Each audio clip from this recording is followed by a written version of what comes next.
I can't remember the last time I've seen something like this. We wondered what it would be like. Junior in Colorado. Welcome to the Rays, Liam Hicks, a grand slam. Road Warriors, no question. Oh, and Mesa just took him out of the yard. What a weekend for the Tampa Bay Rays. Gone home run. What a comeback for the Tampa Bay Rays. Taylor Walls, a 2-homer game. Nick Martinez has his first complete game victory. Went on, you know. And the Rays sweep the A's. It's the greatest road trip in franchise history.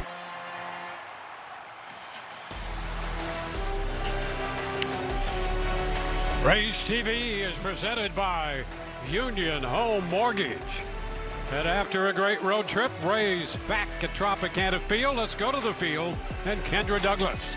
Well, Dwayne, the Rays are back here at Tropicana Field, just riding that 9-game win streak. And this success didn't happen overnight. No, we started to see the Rays piece together these wins, specifically after the All-Star break, but even after they were swept by the Boston Red Sox. When you take a look at our Toyota trend, the Rays are 18-4 since July 20th, the best record in baseball over that span. And you can see the Rays are taking care of the job on both sides of the ball. 30 home runs, 5th most in the majors, and MLB best 27 stolen bases since July 20th.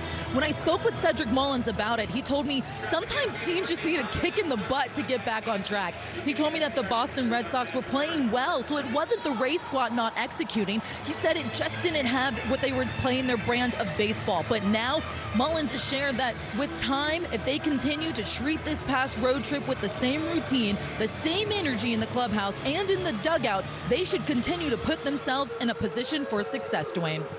You're right on about that, Kendra. The Rays with Kevin Cash taking on this Baltimore Orioles club. And here is the starting lineup. Pete Alonso leads off, followed by Holiday. The DH is Kobe Mayo, O'Neill, Henderson, Encarnacion, Strand, Leody Taveras, Colton Cowser, Carlos Narvaez will do the catching and bat ninth. Well, Steven Matz will be making the start here tonight. Maybe the open. You see his last 6 appearances have been flawless. And the first pitch is fouled away by Alonso. 8 1/3 innings, just 1 hit. How about that? Just 1 hit given up. Of course, no runs, just the 1 walk, 7 strikeouts. Really good with the fastball command, and the changeup to the righties has been very good for Steven Matz. And you think that he's probably going to go no more than 2 innings. He hasn't gone longer than 2 innings since that back in late May, and that was against Baltimore, in Baltimore. Swinging at a foul ball there that upset the apple cart a little bit for Hicks and the plate umpire, Jordan Baker.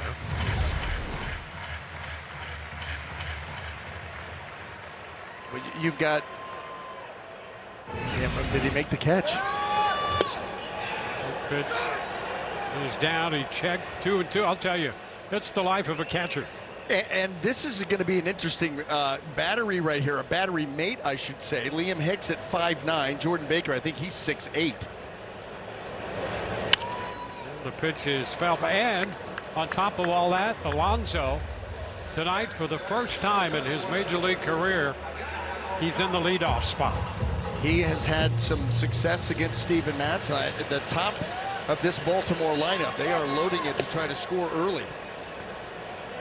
The count goes full. Well, a couple heavyweights to be sure in the leadoff spot with Yandy Diaz for the Rays and Alonso for Baltimore. And there's a swing and a miss. He got him on strikes to start this one. Well, give him the fastball, but give him the fastball with some arm side run, and that's what he does here. They're trying to come in that 2-seamer, and it just takes off up and away. And so they want that pitch up and in, and instead it runs up and away, but effective nonetheless. And here's the first pitch strike into Holiday. Orioles second baseman hitting .241. 1 ball, 1 strike.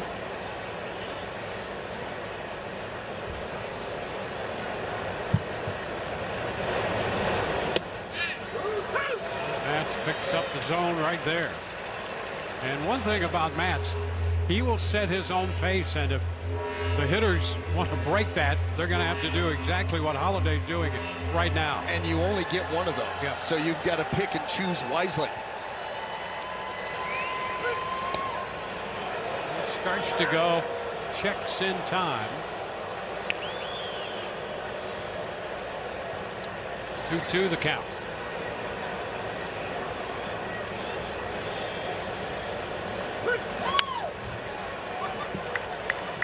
There's the count right there.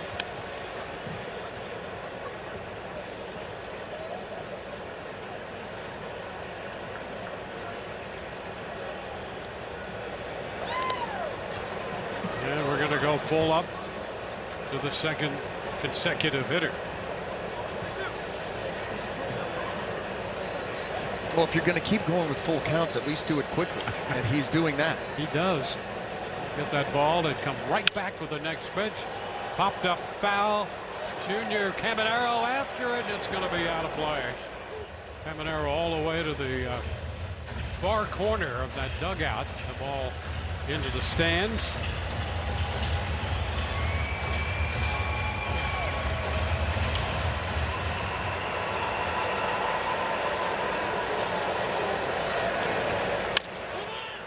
Chopper backing up to get the hop. Palacios takes care of that with a snappy throw to first base.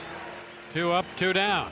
Let's take a look at the rest of the Rays defense and see how they're going to line up here tonight. In the outfield left to right, we've got Chandler Simpson, Cedric Mullins, and Victor Mesa Jr. Infield third to first, Junior Caminero, Taylor Walls, of course Richie Palacios, and Jonathan Aranda with Liam Hicks back behind the plate. And Kobe Mayo in the third spot, serving as the DH, which is a bit wide. Mayo hitting third for the first time in his big league career.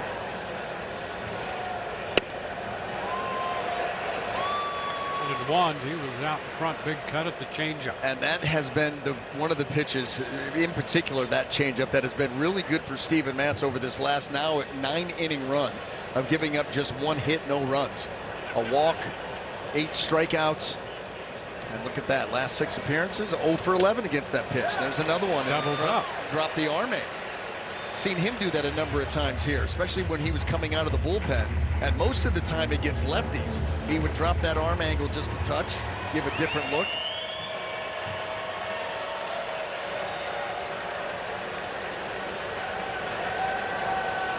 Well, we're going to have a little conference here.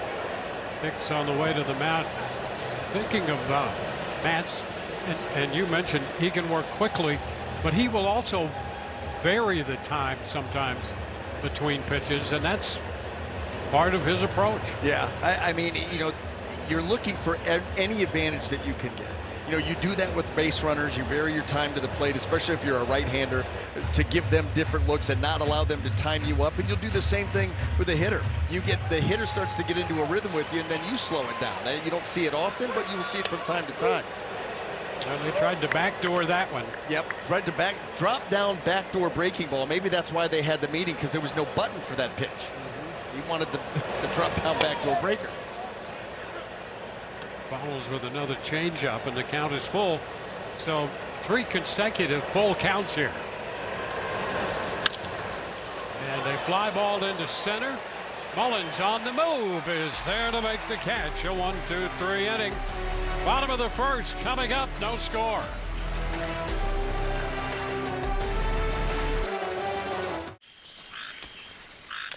I was down, but now I'm up. Look at the Rays lineup. Yandy leads it off, then Aranda and Simpson. Junior Caminero, Leon Hicks in the 5th spot. Victor Mesa Jr., Mullins, Palacios, and Walls, 7, 8, and 9. Well, coming off of the IL to take this start for Baltimore is going to be right-hander Chris Bassett. It'll be his 11th start of the season. Even up record, an ERA of 5.27.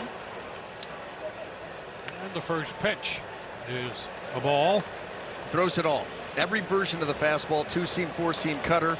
Most of the versions of the breaking ball, curveball, sweeper, slider, and the changeup. I'm sure at some point he probably threw a split too. I was just thinking about that. There's a ground ball second. Hit, and Holliday is going to make the play.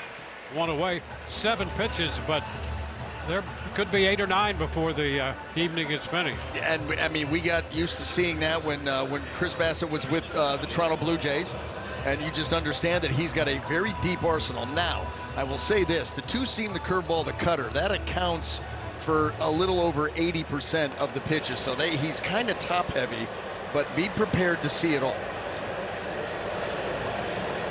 Ronda fouling that first pitch. Ronda starting the night at 285 and 15 home runs.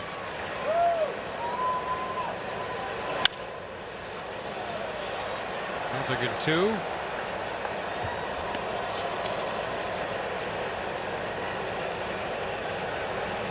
Rays beginning this 7-game homestand. Baltimore for 4, and then the Blue Jays.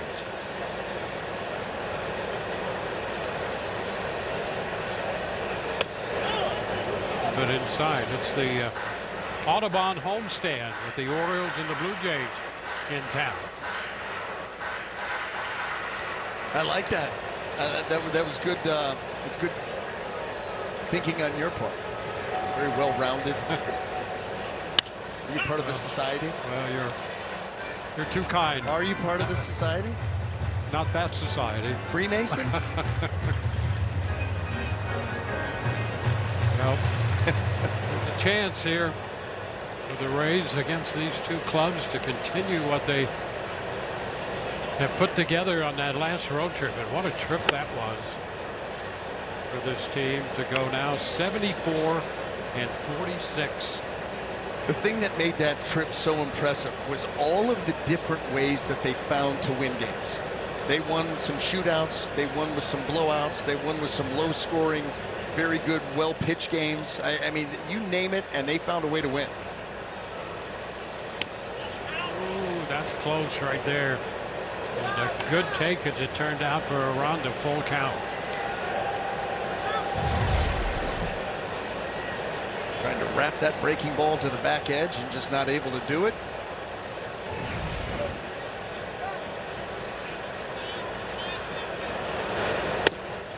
Oh, strike 3 called.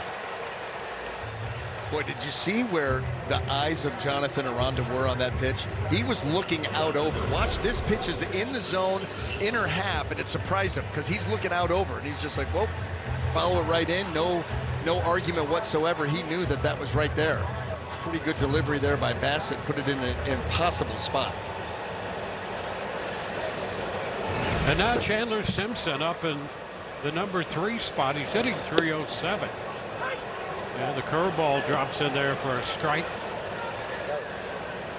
Boy, if you're a hitter, BA, and you're facing a guy with all of these pitches, how do you clear your mind? I listen, you're just looking for something that's out over the plate, and you're trying to do that right there. I think that's why you've got Chandler Simpson in the 3-hole, because he's just going to find a way to put the ball in play. He's not worried. He wants to hit the ball hard every time, sure, but he just wants to hit line drives and ground balls, and sometimes the softer he hits the ball, the better. And so a guy with all these different pitches, you know, he's had some success against him. I think that's a great point. You can miss the pitch, and if you're Chandler Simpson, that can be an advantage. That's called a base hit, and then he turns that base hit into a double. Yep. Looks like Jesse Schultz may be coming in a little bit early. But here's the other thing that's interesting. How many times you think in baseball history, outside of rookies or opening day or whatever, that you have a 3-hole hitter, and now a couple of different times, who's never hit a home run? Yep. And there's a liner into center. That's going to drop for a base hit. On a 1-2 pitch, Simpson on again, and coming into this game since the All-Star break. 23 games. He's hitting .414. Wow. And now a base hit. Yeah, I mean, he is one of the, if not the hottest hitter in the game as far as average goes. And there you go, 2-seamer, doesn't try to do too much. And there's your line drive. Now let's see if he turns that single into a double. Bassett's given up 5 stolen bases in 9 attempts. So not a bad ratio there for a right-hander. He will vary his looks. He'll try to make it as difficult as possible. Lead by Chandler, drawing the throw over there with Simpson. has put together a streak of 14 consecutive steals, which has taken him right to the top of the chart there in the American League. Leads the way with 33. Starts and stops, and the pitch is off the plate in.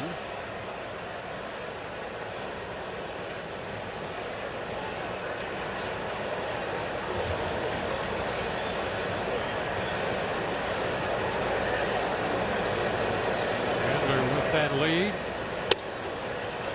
Pitch is wide.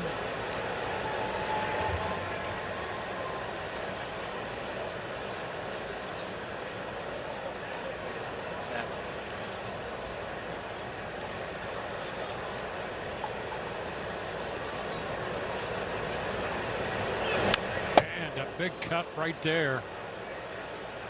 Pitch up and in a little bit, maybe off the zone.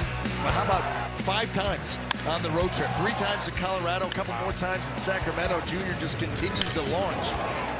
5 homers, 11 driven in, 9 games. 35 for the year. Runner goes. Pitch, swing, and a miss, and there will be no throw. The breaking ball, and Simpson picks up a stolen base. 15 in a row now, Dwayne. You just were talking about the streak that he has been on, and there he goes. A great jump and a really good pitch to run on. The slow breaking ball just didn't get there. Chandler did.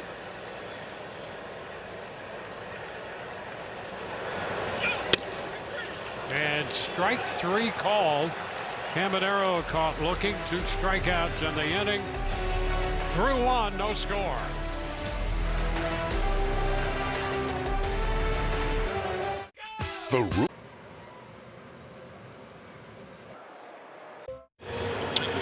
For the first hit and every hit this season, Suncoast Credit Union donates $79 to local nonprofits.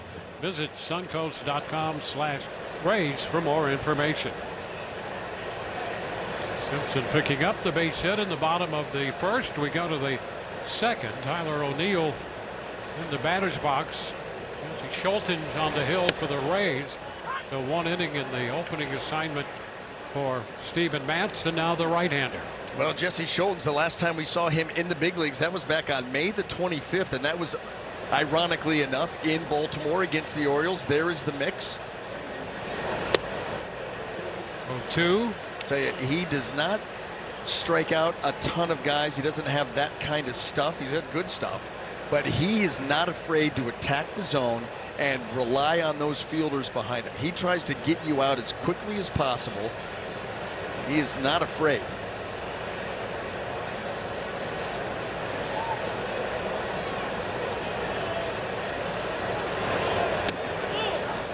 And he missed with that one as it broke out of the zone off the plate. I guarantee you that Schulten's is thinking, how did he not swing at that?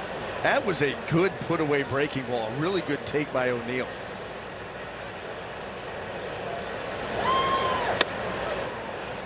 Comes up with that one.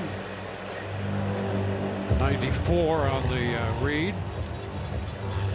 Schulten's out 2 months with that right wrist situation. A sprain is what they call that. O'Neill fights it off and fouls it. Holds the count at 2-2.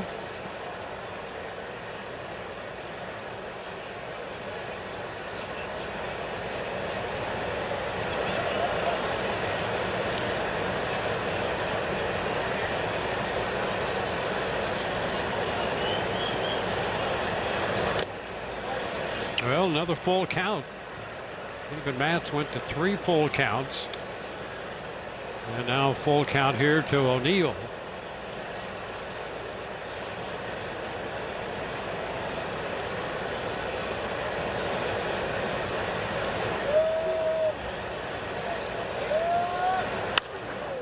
And a towering pop foul.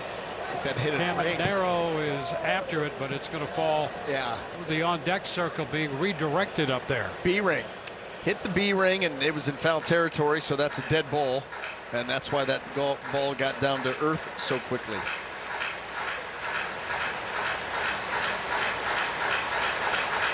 I don't know how they follow it at times when it gets redirected, or even sometimes when it's up there and doesn't get redirected. Yeah, right. And a little high right there. The fastball for ball 4. And O'Neill on to lead off the inning.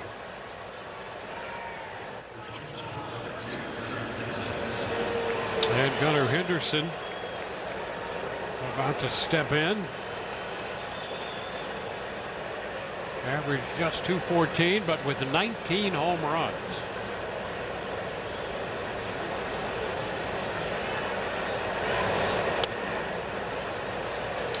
He's off, down and in.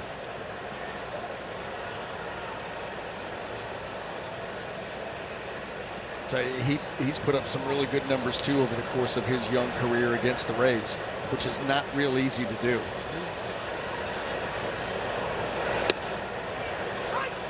Takes a strike. 1-1.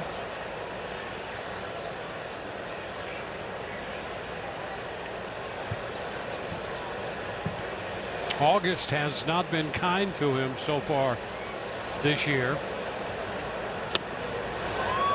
And he's behind in the count now, missing the fastball. 1-2. I saw those numbers against the Rays. So in 45 games, he has 22 extra base hits. At the 11 home runs, 4 triples, 7 doubles. Well, something's got to give because he's hitting just 152 in August. Well, you'd like to continue that for the next 4 days. That's what the Rays pitching staff will be set out to do. Continue that trend. Oh, runner got a great jump on a liner into center, and that's going to drop for a base hit. O'Neill's going to go to third. Well, he had to think about that for a moment on that line drive, but it was a sinking liner that dropped in. Now first and third. Yeah, softly hit. And I'll tell you, O'Neill had a huge jump at first base. I mean, he would have stolen that base with ease, but that ball, it looked like it was up the label of the bat, so that ball just kind of floated out there, and O'Neill had a pretty good look at it. Look at him go. Oh, wow.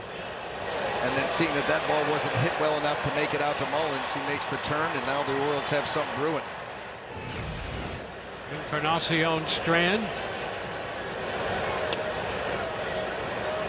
And that's a ball down.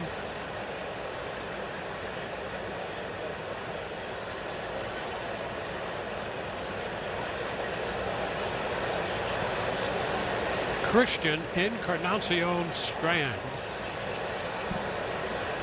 The longest full name in the history of the major leagues.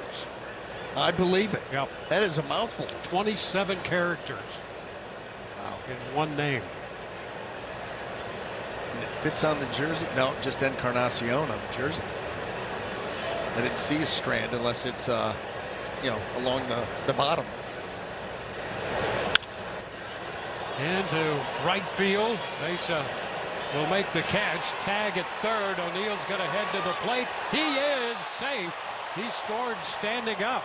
And that turned out to be closer than I think most people thought it might be. Yeah, and especially O'Neill.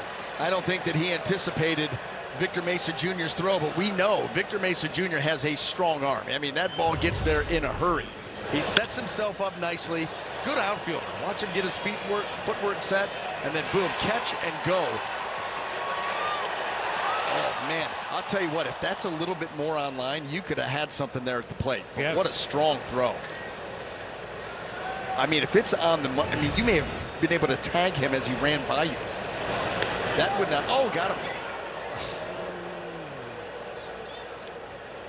Very close right there. Yeah, I'll tell you, Victor Mesa Jr. is fun to watch play right field. I'll tell you, to play right field and all around, he's been fun to watch in the development. How many times do you see guys on that type of play right there end up, you know, catching that ball flat-footed with no momentum going towards the plate, and therefore the throw's going to suffer? You know, you're probably not going to get him anyway. But he has really good instincts out there in the outfield. He gets good jumps. He takes great routes. He has a very strong throwing arm. And you know what else he has? Power at the plate. Oh, man. We're going to get into that later. We've got a surprise coming for everybody, but you are absolutely right about that too. Late there on the four-seamer. Leody Taveras now down 0-2.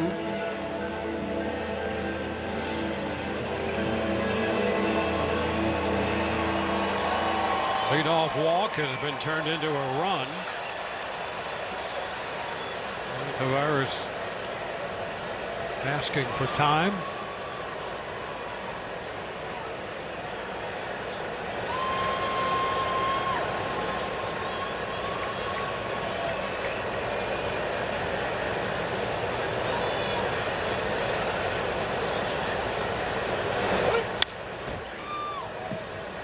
Do it again on 0-2.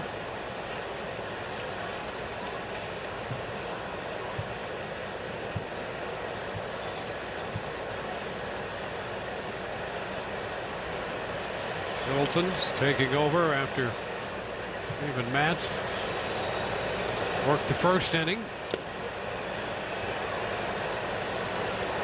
2 balls and 2 strikes.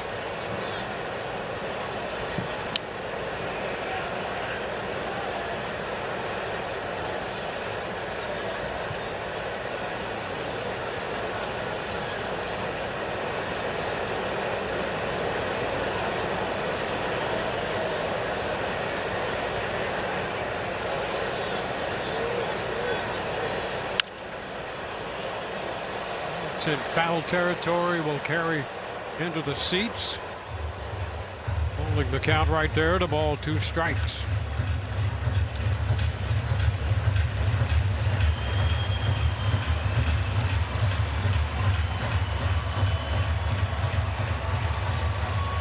Chilton comes into this game with a combined total of a little over 130 innings in the big leagues.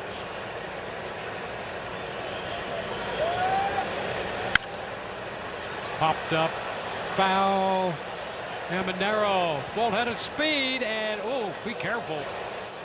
Down there in the corner of the camera well and the photographer's area. Oh, and he's yelling at him. Hit the ball over here between the lines. He's had 2 long runs today. He's tracking. He's thinking he's going to be able to make a play and right into the camera. Oof. Not sure it's supposed to look like that.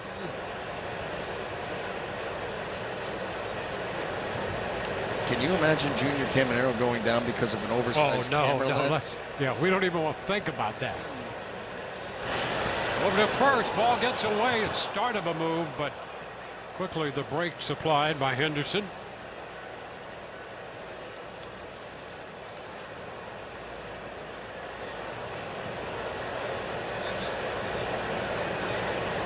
Chilton's out there as the bulk man. Foul ball. So an extended at bat here by Lavares. Got 7 pitches in with a 1-2 count.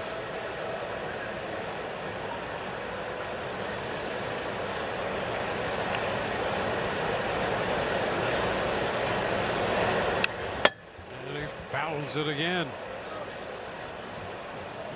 1-2 count will continue.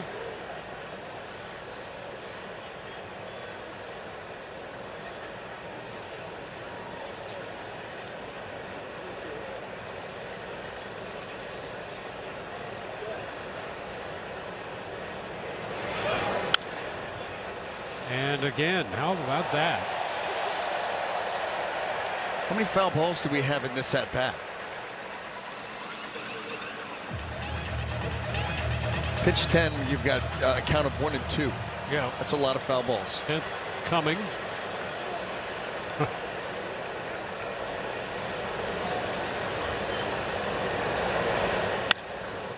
And contact with a fly ball to center for Cedric Mullins, and that will be the second out of the inning.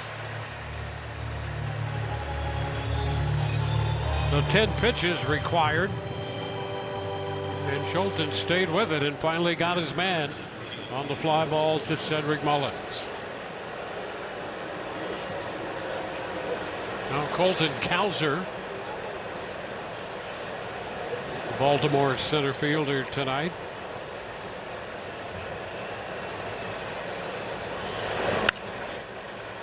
He pops it up left side, foul, and that will carry out a play.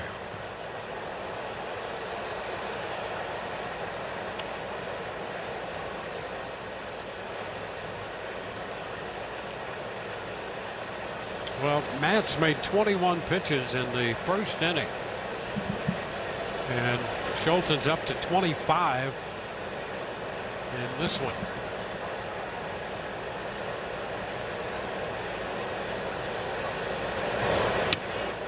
The wave and miss. But so far, the Orioles lineup in the wear down the pitcher mode with all these foul balls. Yeah, this is AL East 10-15 years ago. That's kind of how they played. Yep. You think about those Red Sox and Yankee teams where they would try to get that starting pitcher out of there 5 innings, 110 pitches, and get into the bullpens.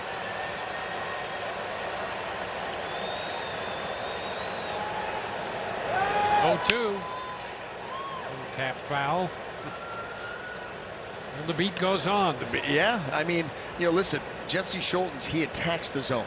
We have seen that. I mean, he goes right after these hitters, and sometimes trying to put them away doesn't come quite as easy. They're able to foul pitches off, stay alive, and that gets the pitch count up, gets deeper counts.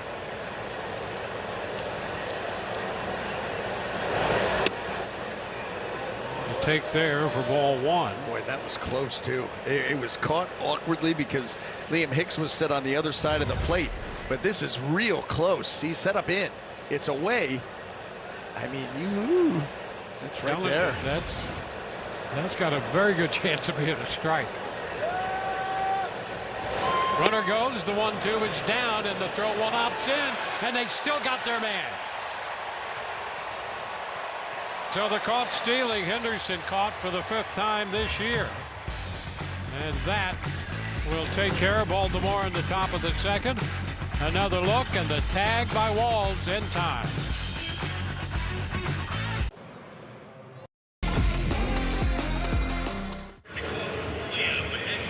You are watching Rays baseball presented by Union Home Mortgage.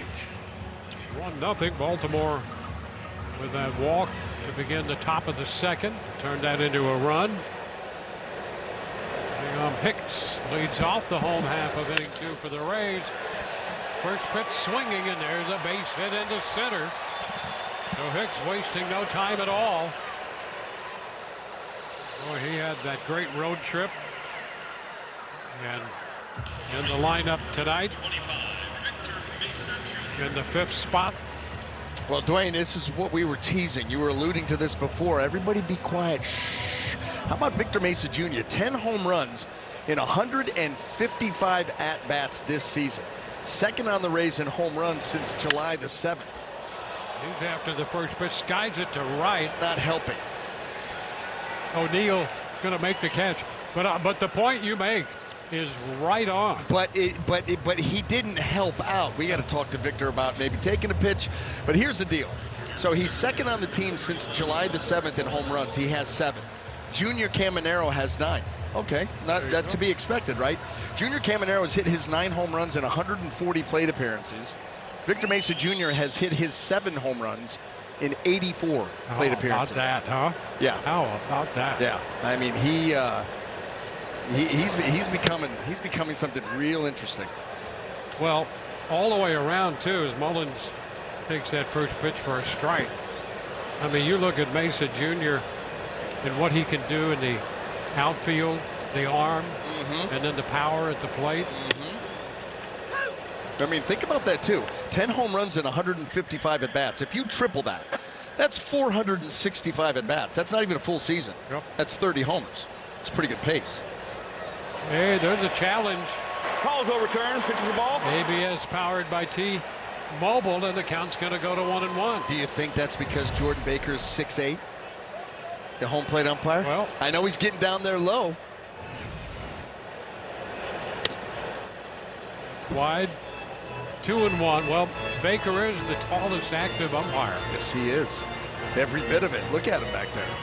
It's an imposing figure calling the balls and strikes. Shot blocker, if you will.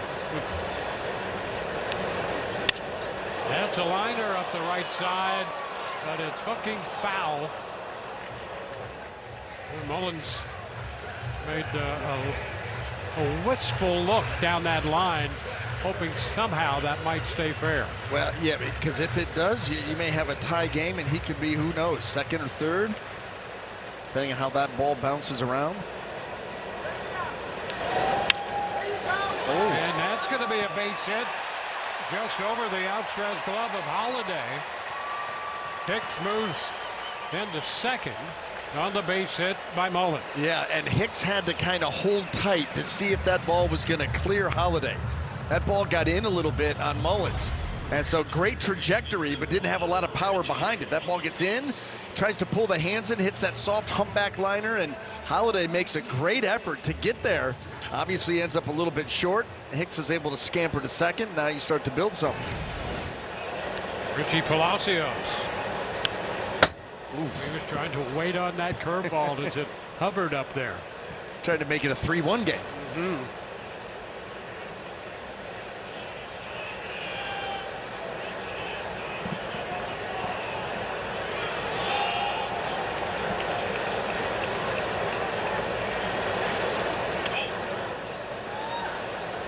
Take on the curveball down and in, out of the zone.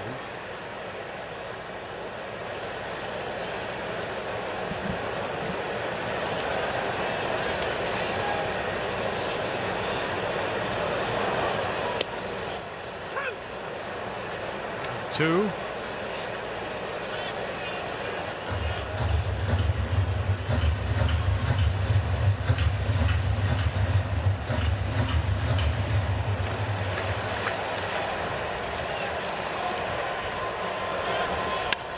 That's a liner up the right side. That is going to be a fair ball back toward the corner. It's going to score one. Mullins will go to third. Hicks crosses the plate, and Palacios winds up at second. And I'll tell you what, Tyler O'Neill looked like he wanted to make a play on that so badly, but just could not get there in time. Good read by the Rays base runners, especially.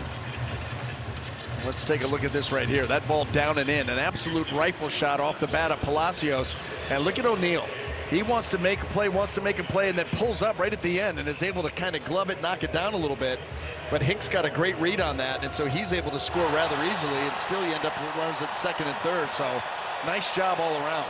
Tie game, and Taylor Wall's going to put down a bunt, fouls it right back, strike one. That's the Rays way. You never know. You never know when they may pull this out. They got the infield in. You think Taylor, listen, his first at bat after the game where he hit 2 home runs, he laid down a sacrifice bunt. Yep. That's a team guy, right? Yep. I'm a home run guy now.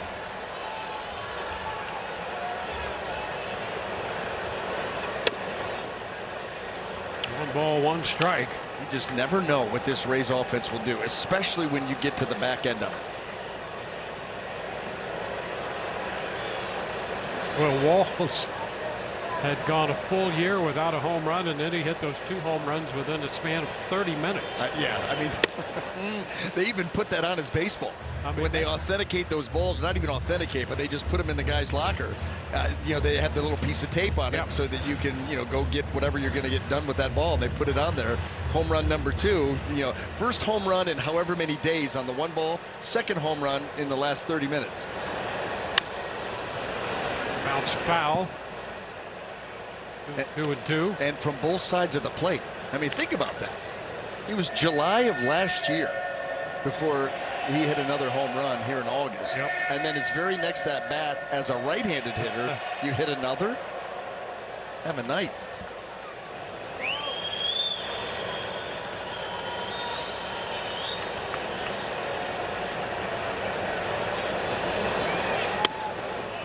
And the count is full. Hicks opened it with a base hit. He has scored. 1 out. Mullins at third. Palacios driving in the run with the double.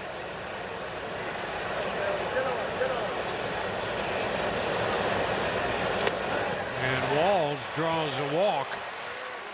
So there's a free pass to load the bases, and we will go to the top of the order. How about Yandy Diaz? Boy, a couple of things. How about him at home? 56 games, a .348 average, 12 homers, 39 driven in. Hits the ball all over the place. Loves here at Tropicana Field. By the way, not particularly a hitter's ballpark. But then on top of that, how good has he been with runners in scoring position? I think what's he sitting at? 407. There you go. They've got, there you are. They have Yandy at 407. And then there's the rest of the list. But when you look at the Rays lineup, Aranda behind him's at 333. And Simpson behind him at 345. Wow. Wow. And the first pitch popped up. Bassett's making the call. Now he's going to let Alonso come in there and grab it. He was all prepared to make that catch. He's responsible for all those runners. You better believe he wants to make that catch. That was a breaking ball that he took just enough velocity off of, and he got Yandy out in front. That was a masterful job there by Bassett to slow down that breaking ball. And it wasn't like it was a particularly great breaking ball, but the change of speed is what gets Yandy. Watch him get out in front. Kind of hangs that curve, but it's so slow, he's just out in front. You're right. He did hang that thing. Yes, he did. Oh, here's a strike call, upper part of the zone on Aranda. That shot that we had there, you could see Yandy's front foot get down too soon. And he's trying to stay back. He's trying to stay back, and just that little bit of timing being thrown off. Fly ball center field.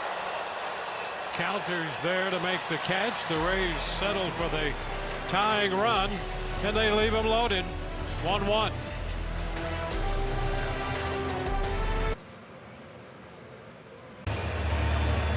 We are through 2 innings. Game tied 1-1. And he takes the early lead in his headgear. What is the story behind that hat? There's a good story behind that. And what was in that bird's mouth? That's a whole other story. Yeah. Ball 1 here on Cowser. He was at the plate when Hendrickson was caught stealing to end the top of the second. Would that be another hat that would qualify for the Audubon series? Of course. Right? Yes. Birds everywhere.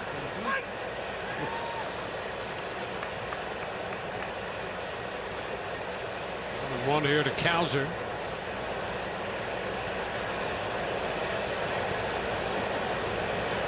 Narvaez next, and then the top of the order. Did he go? Yes. 1 and 2 now. Do we have an official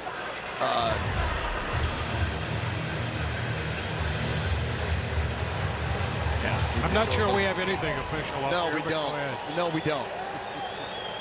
Do we have an official pronunciation of Felix's last name, our third base umpire? I know what I want it to be. Back. I know what I want it to be. I have a feeling that it's not. You want it to be Neon? I do. Yeah. That's a sweet name, Felix Neon. Oh yeah. Like a DJ. Yes. Just put him out in the booth. Or he could be the star of the show. Yeah, and he's number 99.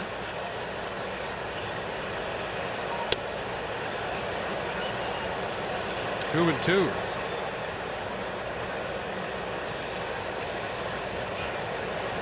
There you go. Good number. Oh, he's Great name. Agent 99. Mm-hmm. Yeah. Yeah. Get smart. Yep. Ooh, up a little bit out of the zone. 3 and 2.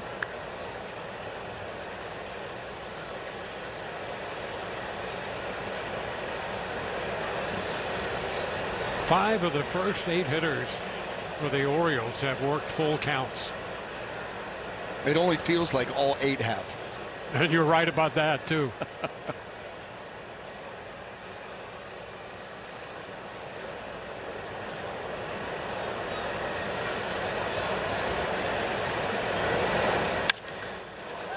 Back into center field.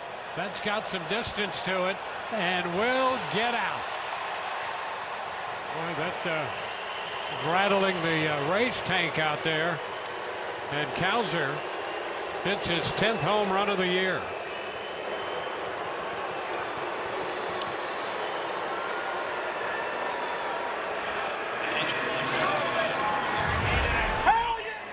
Well, saw a lot of pitches, and then he gets this one middle away and down. But boy, oh boy, look at that. I'll tell you, he had to create a tremendous amount of backspin.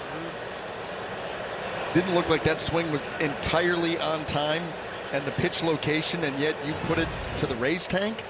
It's a pretty big shot. The strike called on the Baltimore catcher, Carlos Narvaez.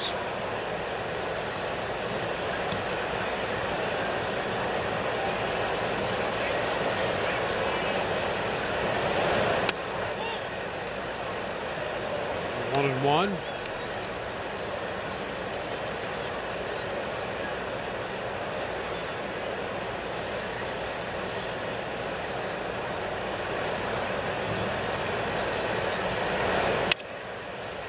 Hand and hits that little liner caught by Aranda. Well, school's in session. So are your Rays. Grab the back-to-school special and spend a night out with the whole family this fall. Each pack includes a ticket to the game, a meal, and a parking pass starting at just $27 per person. Visit RaysBaseball.com/school. Ground ball going to go through the right side, and Alonso takes a ground ball base hit to right field. He's taking this leadoff hitter stuff way too seriously.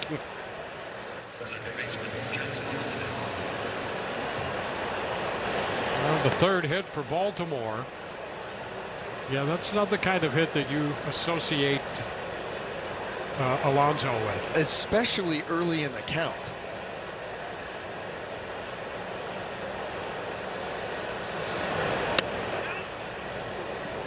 All those strikes.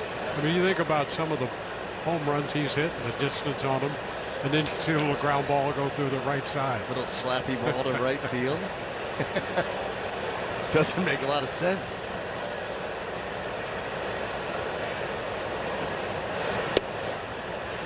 Now, a strike call, 1-1.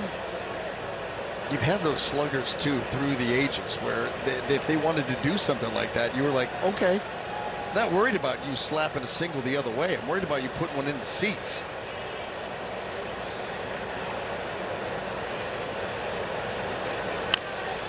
And a roller foul takes the count to 1-2. After the first 2 or 3 pitches here, he's been active with that lead as well. He's got 5 stolen bases. Yep. And again, he's taking this first time as a leadoff hitter very seriously, coming back home. He's only been caught stealing once. There you go.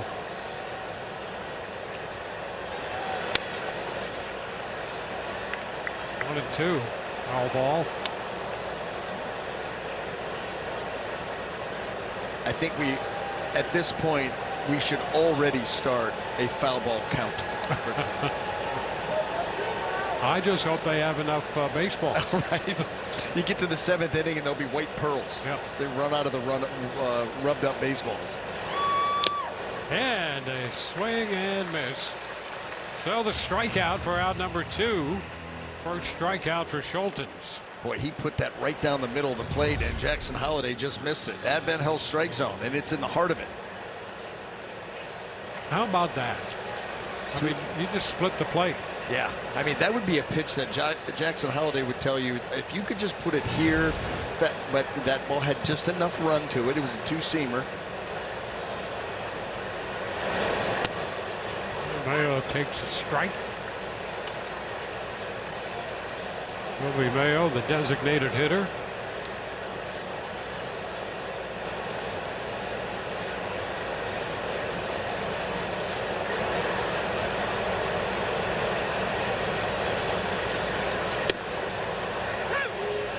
And now it's 0-2.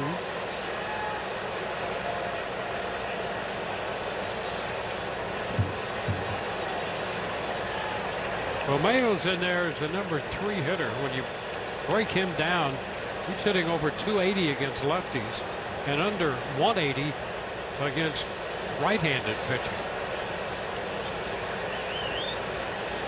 Down 0-2 right now. That's wide. First at bat came against the left-hander Steven Matz, who was the opener for an inning, had a 1-2-3 inning.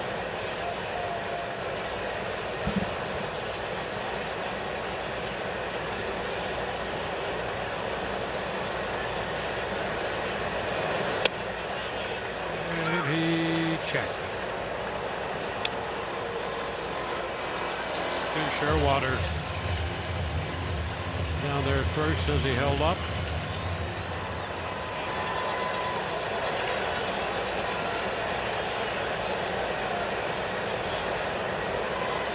The 2-2. Gonna go all the way out. Another full count.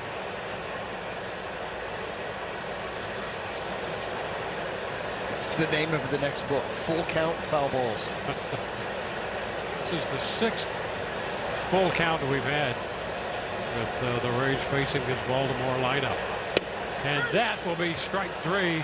After all of that, he is caught looking.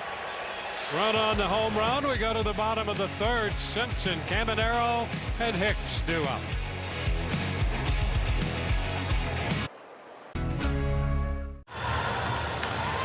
Hey, Rays fans, get ready for Kurds in the 3rd. If the Rays score a run in the 3rd inning, you score free Wisconsin cheese curds. The Rays will have Chandler Simpson to try to get something started. At the bottom of inning 3. Junior Caminero next, and then Liam Hicks will follow. Showing bunt, and the pitch is a strike. Our Blue Moon bright spot featuring Chandler Simpson since July the 1st. How about that? 4-0-2. It is August the 14th. That's a month and a half. For all intents and purposes. Stephen Kwan right on his heels there at 392. Both hitters with similar profiles. A lot of contact. Not a lot of swing and miss. Not a lot of strikeouts. And for Chandler, he's done a great job of getting back to searching for that top of the baseball. Get on top of the ball. Line drives. Ground balls are fine too. Just keep the ball out of the air. 2-1. Yeah, for him to hit line drives and keep the ball on the ground with that speed. I mean, that's the secret sauce. That's not so secret. That's a chopper. Big hop. Holiday's throw to first. And that is out number 1. I mean, you get a chopper even to the second baseman, and you're thinking, if anything goes awry there, he's safe. Yeah, and that element of pressure, we've seen it over the course of a season. It leads to mistakes. Some of them just lead to flat-out hits because you can't get it over there fast enough. But that element of pressure, anytime you add that element of pressure, at times the defense will crack, and you will be gifted something. Strike. I think Junior Caminero. I think that's why the Rays are so aggressive on the base paths. You know, they're going to get thrown out from time to time, but they'll gladly take that because other times it's going to create a couple extra runs.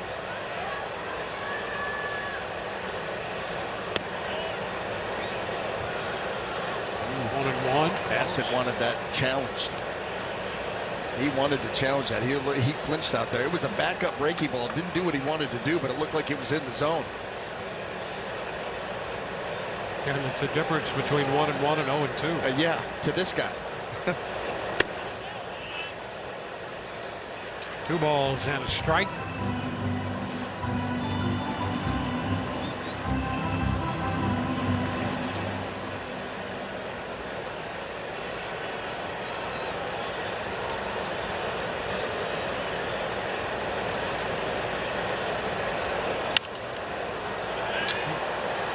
Fouls that one. 2-2. Well, on that 9-game road trip, 5 home runs, 11 runs batted in, for Caminero.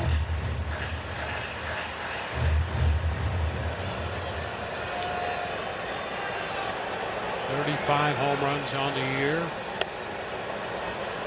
And the count's full now. Kyle Schwarber starting the day with 37. Junior next, 35. Liam Hicks on deck there. And the 3-2 pitch is a bit wide. And I think there was another pitch. You know, Bassett didn't get to challenge the pitch earlier, and you looked at his reaction there on that pitch. He was looking for a call that he didn't get. Yeah, and that one he wouldn't have deserved. That ball was off the plate, and I think that there's frustration. Yeah, he realizes he had a chance to be up 0-2, and instead you end up losing them. You end up walking them. Baltimore is challenging the pitch. Now they're going to challenge the first pitch to Hicks. Day late and a Pitch is overturned. Baltimore has 2 remaining. He gets the first pitch strike here on the challenge.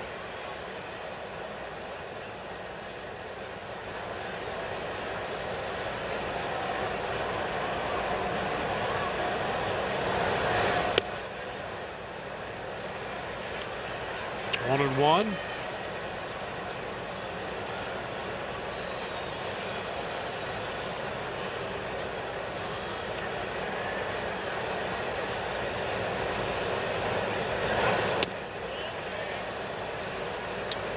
Two balls and a strike. Pass it close to the zone. But now 2-1. 16 home runs for Hicks on the year. 15 against right-handed pitching.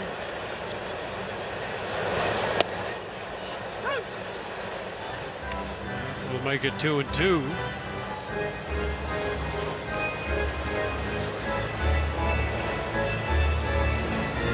Bassett making his 11th start, 13th appearance overall.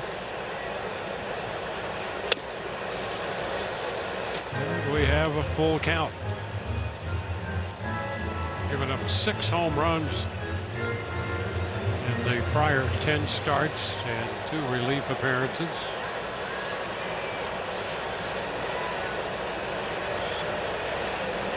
Runner goes, and the pitch is a little bit high, and they're going to challenge this one. They're going to get it. They're going to get it. Backdoor breaking ball. It just wraps around and catches the edge. Pitch is overturned. Well, that's a tough one there, huh? Yep. Caminero winds up at second. He was off and running, and that pitch just catching the edge. Sure, Craig Albertez out there is asking about, why he gets to go to second base. Well, he was off and running, and he's probably saying, here's the thing. Yep. If the ball that is caught by Narvaez, if he tries to throw Junior out thinking they got the strike him out, throw him out, and all of a sudden hears that it was called a ball, you don't have time to challenge because you are in the process of throwing the ball down to second base. Interesting situation, right? Isn't it? Because you have to challenge immediately. So if he catches this and tries to throw Junior out, by the time he gets back to the challenge, they're going to say it's too late. It's a no-win situation regardless of what happens. Yeah. You can be right, but you give up the base. If you throw down there and then come back to challenge, they're going to say, no, you didn't challenge in time. Yeah, he's in a spot there. Yeah. Boy, wouldn't you love to have a mic in on this conversation? I don't know if I would want to. If I were holding that meeting, I wouldn't want one. No. Sure. They're like, listen, guys, there's a ladder and a light bulb. We can figure this out. Wow. I mean, this really is, I think the old Sporting News had they put out the book, The Knotty Problems in Baseball. Well, this is the modern day version of it. It is, because if Narvaez comes up throwing he's not going to be able to challenge that. Yeah. Because he's in the act of throwing. He's watching what's going on with the play. And then when he hears, wait, you called that a ball? I'm going to go ahead and tap here. And it's too late to challenge that. Well, now here comes Kevin Cash.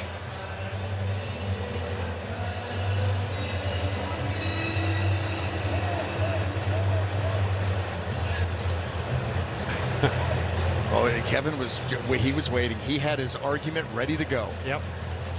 He was ready to go. If you say what I think you're going to say, here's my rebuttal. Mm-hmm. And he's pretty good at this. Yeah, he got me on the road trip. Did he? Yeah, Yep. Supposed to go down to his office. And, yeah. On the bus, too. Yeah, see, they're going to send him back. Mm-hmm. Well, you know, it truly is one of those knotty problems of baseball.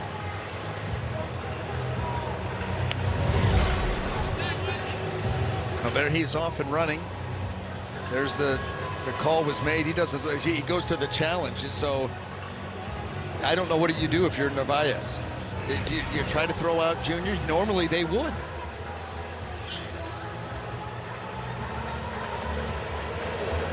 And now they regroup out there. So Kevin put up a pretty good rebuttal, because now they're talking it over again. And there's another interested bystander, and Craig Albernaz over there in the Baltimore dugout. You know, Jordan Baker, I think, was a plate umpire of Game 7 in the World Series. He never faced this.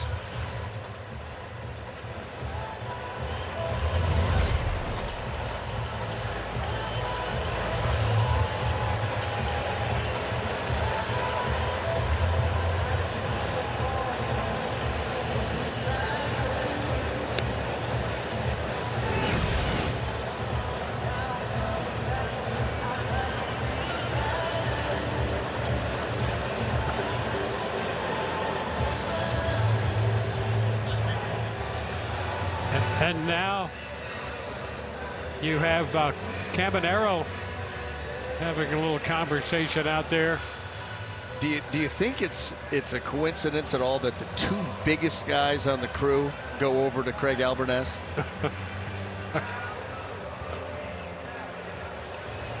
Well, I mean, look at it. Come on now.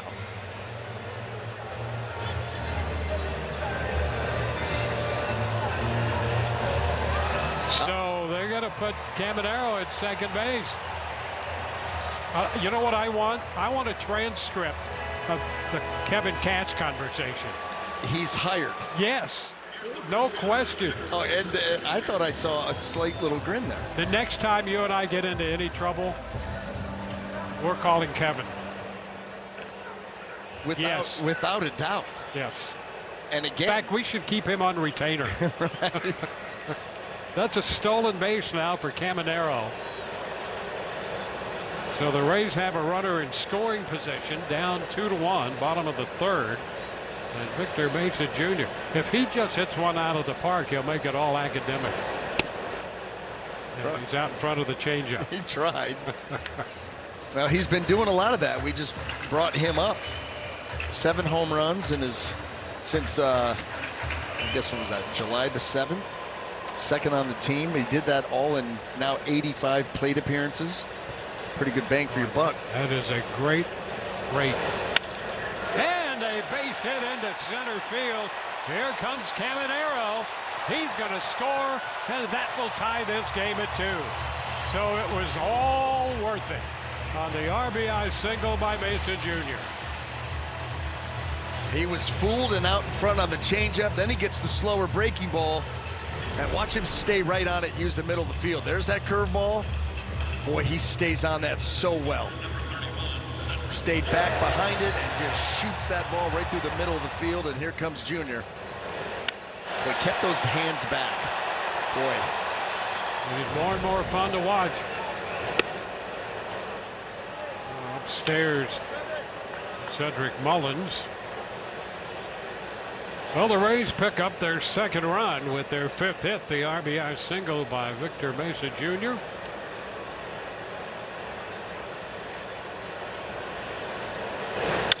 Ground ball. Holiday at second, up and out with the throw. The Rays get the run. And we are through 3, tied 2-2.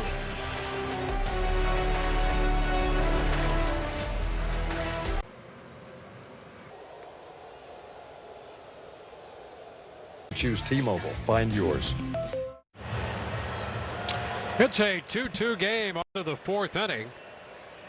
And Caminero got credit for a stolen base and then scored the run on the base hit by Mesa Jr. And Tyler O'Neill takes the ball to begin the 4th inning. Hey, what a night it has been for Jordan Baker. You know, he's the crew chief.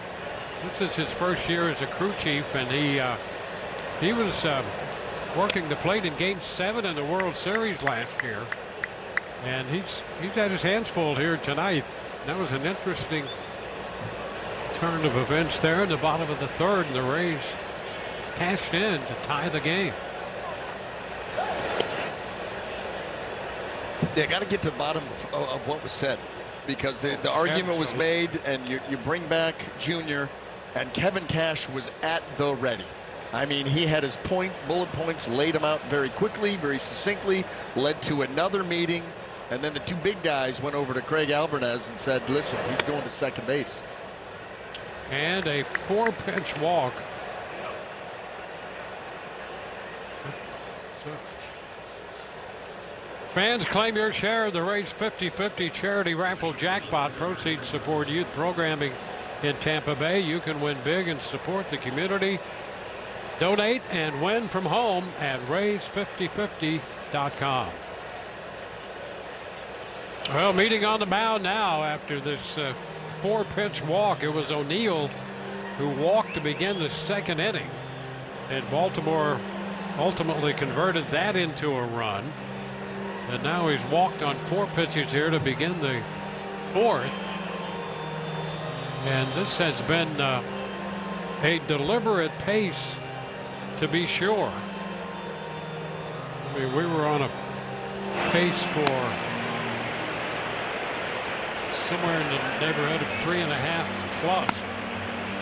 Weezer gets up in the bullpen, taking advantage of that conference on the mound. We're at a 3:35 pace. Yeah, and Rays pitching is on a pace for over 200 pitches. Not too good. That's a strike to Gunnar Henderson. The one thing that I will say, and this is what's interesting about this Baltimore lineup, is that they have walked the most in the American League.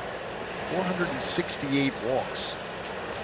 So they are not afraid of seeing some deep counts, and they have seen plenty tonight. And a line drive Second. over the head of Palacios. Throw is wide of the bag, and O'Neill had to wait. He did, and Victor Mesa Jr. couldn't get the ball out of his glove. There was a chance for a play because that ball was hit so sharply. O'Neill wasn't that far off the bag, number one. Number two, he couldnn't go too far because of how low it was hit. He actually took a step back, and then Victor Mesa Jr., you see right there, that double clutch. He did not get a good grip on that baseball. How about that? I mean, a chance for a 9-6 fielder's choice? Yes. Yeah. 9-6 fielder's choice. Boy, that was a possibility there, it seemed, for a moment. That was the biggest fear that I had when I went from Little League Baseball to, at 12 years old, yes, to Senior League. We went to the bigger field. There was no in between. Yeah. So we went from 60-foot baselines to 90. And you were always afraid of hitting a shot to right field and get thrown out at first. Yep. Extra 30 feet. Barely a year older. Ground ball second. They're going to get 1 wow, and 2. And how about that? Some fancy work out there on the Rays infield to turn that double play. Walls came flying across the bag to take the feed. Nicely done.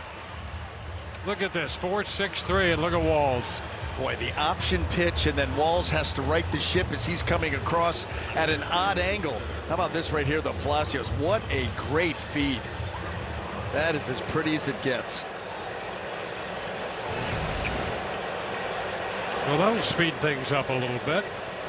Nicely done. Stars all around. Here's Tavares. That's a strike. Again, they wanted that pitch in. It ended up away. But if you challenge that, that is there.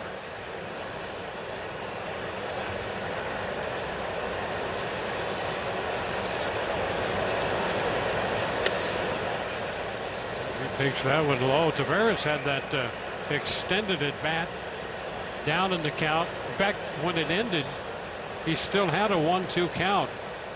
And that turned out to be a 10-pitch at bat. He's ahead in the count now, 2-0.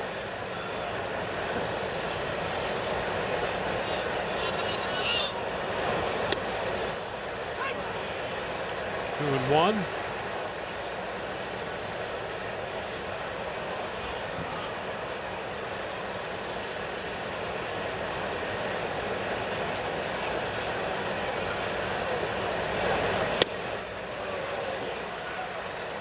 Could not catch up to that one upstairs.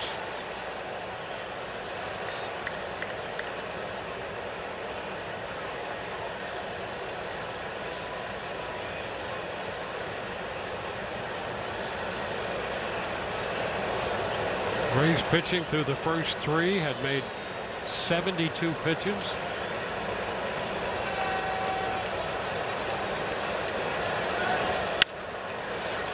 Fly ball left. A lot of room out there, and Chandler Simpson makes the grab. No runs, a hit, the man left. We're tied 2-2.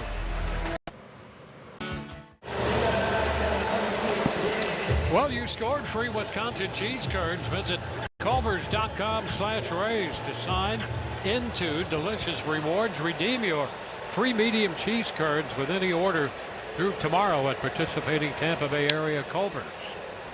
In the bottom of the fourth inning, Richie Palacios, who doubled in a run in the second inning, fouls this first pitch back. Strike one. Well, Bassett now giving up 2 runs, 5 hits, a couple strikeouts and a couple of walks. That pitch is down. He now has first pitch strikes on 14 of the 17 hitters to step into the batter's box for the Rays. Boy, and still a lot going on. Well, usually you do something like that. You're 14 out of 17. That leads to some quick innings, some efficient innings. But that has not been the case. A lot of traffic against Bassett so far. Probably fortunate the Rays just have the 2 runs.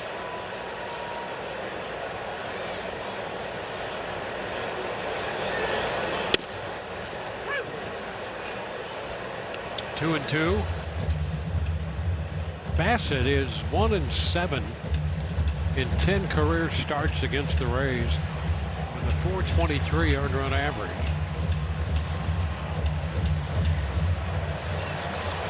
Last couple starts here at Tropicana Field, he gave up 8 runs in just over 8 innings, 8 1/3 innings. 2 runs so far in this one. 5-0 for the Rays, 2-4-0 for Baltimore.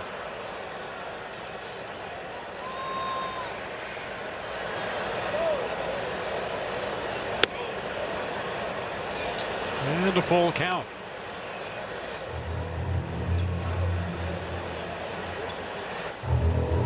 This is the 5th full count Bassett has had on a Rays hitter.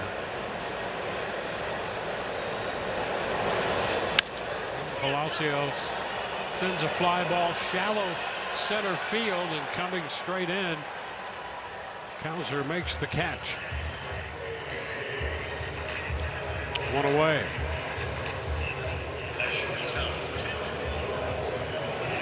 And now Taylor Walls.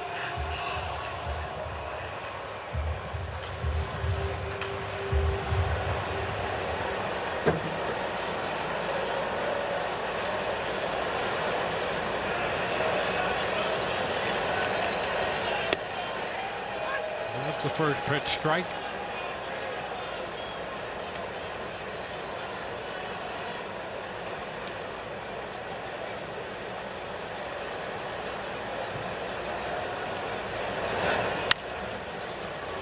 foul ball out of play, puts him behind 0-2.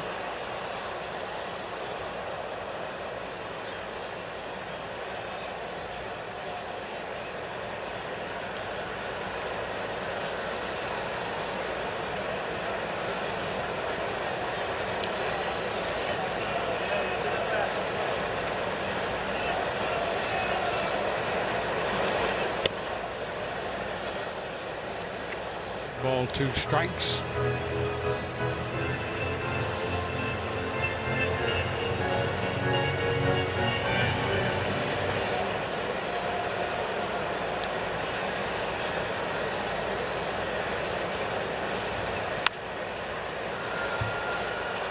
Battle the other way.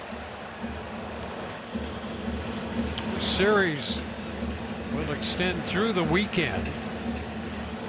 Tomorrow, Ian Seymour will pitch for the Rays. Sunday afternoon, and then Monday evening, we'll wrap up this series. A little wraparound. Yeah, something like that.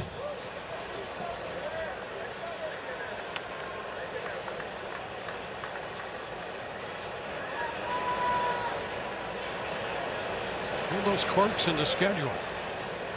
You know, the Monday game after a team in for the weekend.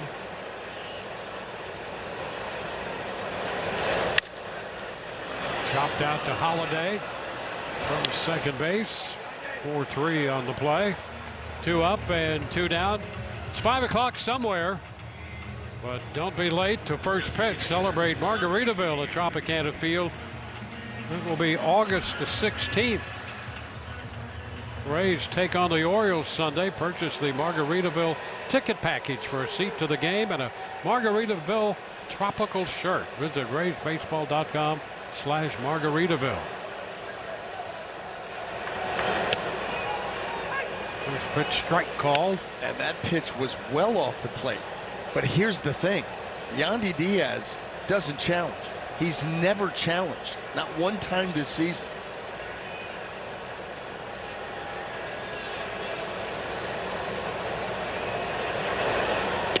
You know, that gives you the idea that his attitude is he will take it as it comes and dish it out as it comes. Yeah, well, yeah, the numbers will say that. Yeah. Here they are. That's what he does. Not going to get involved in all the minutia. You just keep throwing pitches, I'm going to keep hitting them hard. Chop down to third. And the throw to first. They're going to get him. And Encarnacion Strand makes the play. And we go to the 5th, tied 2-2. And more. Check out everything on the Throwback Value menu, only at Pizza Hut. Rays TV brought to you by Advent Health. You are our priority in a medical emergency. By the Wells Fargo Active Cash Credit Card. Earn unlimited 2% cash rewards on purchases. Terms apply. And by Farmers Insurance. Get a quote at farmers.com. Colton Cowser leads off. And Boozer, pitcher number 3 for the Rays. And how about that? He shortens on the bat, and that pitch breaks in there for a strike to begin this at bat. Boy, how about the sweep on that breaking ball? He started it right at him. Yeah, that would be tough to stick your bat out there thinking that ball is at you, and it sweeps right into the zone. Ken Boozer's got good stuff. There's another one. That's a strike. And I'll tell you, what's impressive, well, there's a lot to be impressed by, but his strikeout to walk ratio, 33 strikeouts, 5 walks. Keeps it simple. That cutter that we've seen here early on, a 4-seamer's got really good velocity. And strike 3 call. And he wanted to challenge. Did you see the hand go up to the bill? He never followed through. He would have lost. Cowser would have lost because that was strike 3. Look at this thing take off. Bottom of the zone.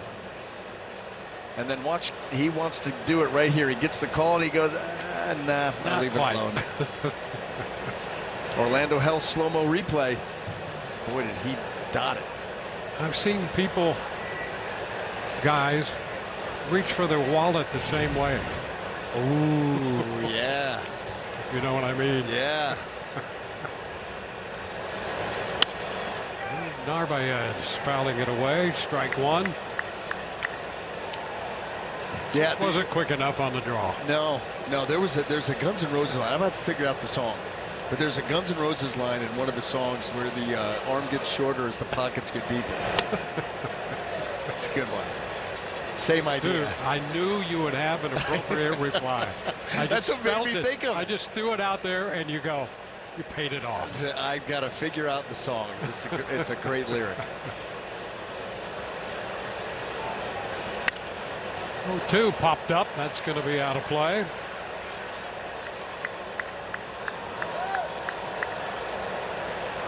The game has been tied since the third.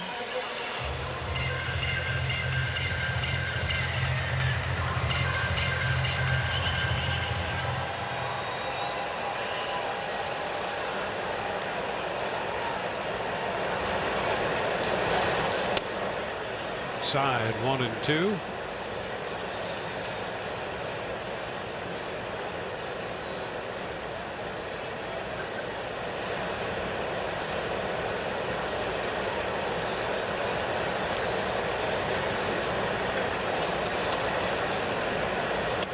Oh, that's close. Taken for a ball. 2 and 2.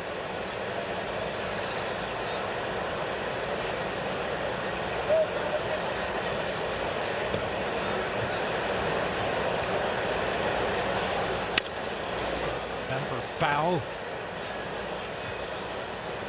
Those were called out on strikes. Narvaez with a 2-2 count.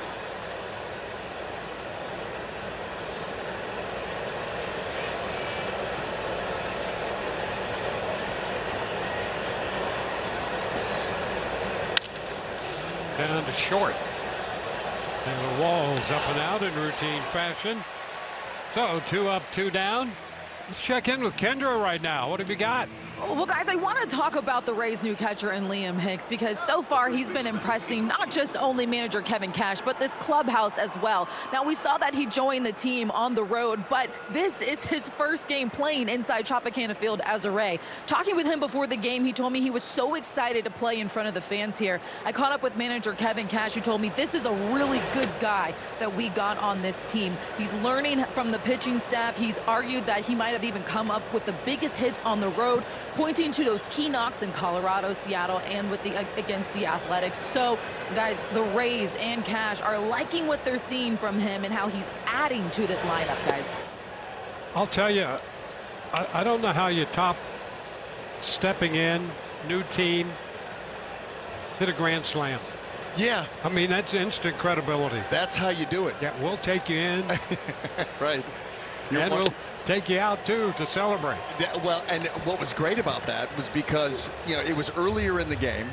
His first game as a Ray, he didn't know what to do with the home run column. The guys, they duck the head and they run through. He was like, the hands were up. Do I high five? He didn't know what to do.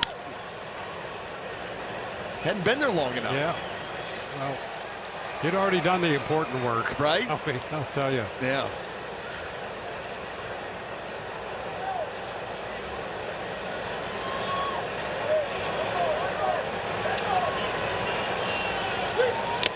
And that's a strikeout.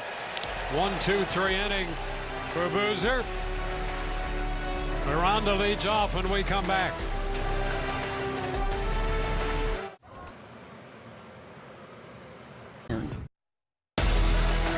Drone cam is out thanks to Union Home Mortgage. Down St. Petersburg. That's Beach Drive right there. It's never looked better. Ooh, it does look pretty good, huh? I'll tell you. Love the drone. First pitch, Jonathan Aranda. Fly ball back into deep center with some carry, but not quite enough. And Cowser makes the catch on the track. Second time Aranda has gone out to Cowser in center field tonight.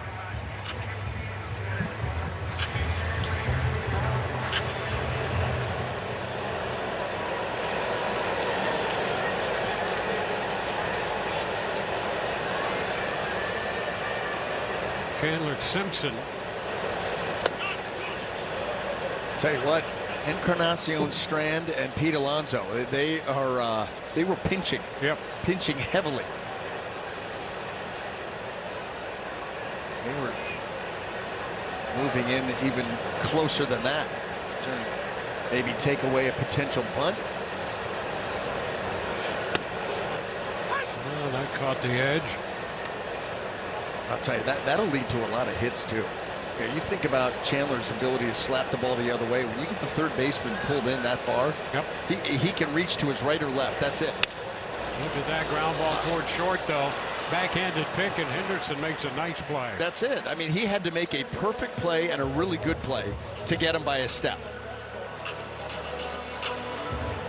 And that's a nice job by Henderson. You're right. He's looking to slap that ball the other way. And here comes Henderson, a little backhand. Well done. And I'll tell you, he made it look easy. That is not easy, especially with a guy like Simpson going down the line. Yeah, the heart starts to beat a little quicker. A strike to Junior.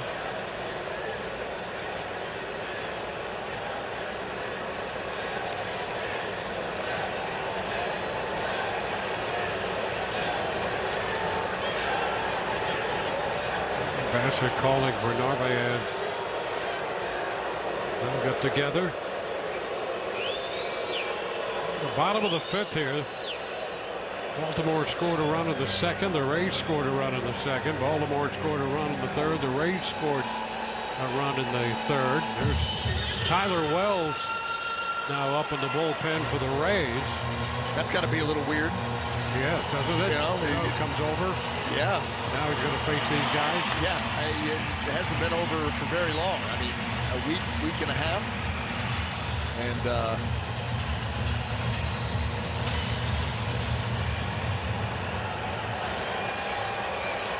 little strike to Caminero.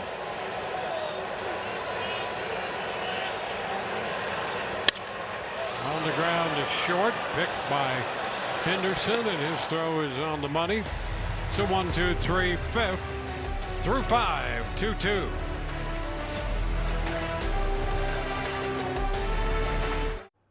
If you keep making that face.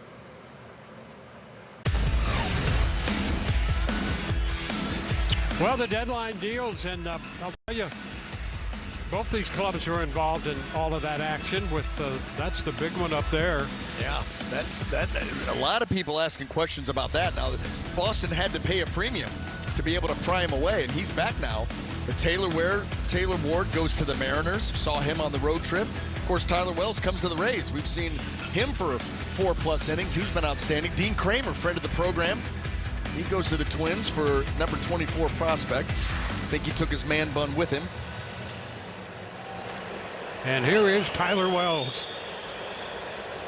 I wonder if you caught that. Let it ruminate there for a while. Or in some cases, marinate. 1 ball, no strikes. The count to Jackson Holliday with Wells out there. And you see the breakout of his pitches. Approaching the mid-90s with the fastball. There's the strike with that four-seamer. 1-1. He has been really good at the top of the strike zone and above. He has really hit that spot consistently. And by the way, plays that pitch off of it, that changeup.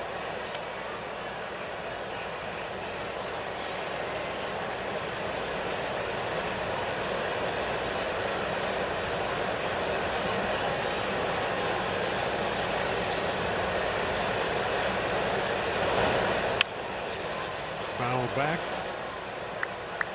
Well, he's got good stuff, and when you break him down, you know, the fastball, he can cut it. Has that changeup, as you mentioned.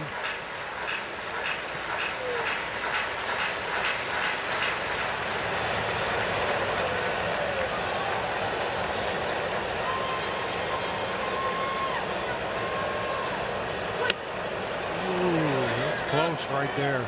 That was that cutter, and he's been effective with that out of the zone up. Seen a lot of swing and miss with that pitch. That was a good job by Holliday to lay off of it.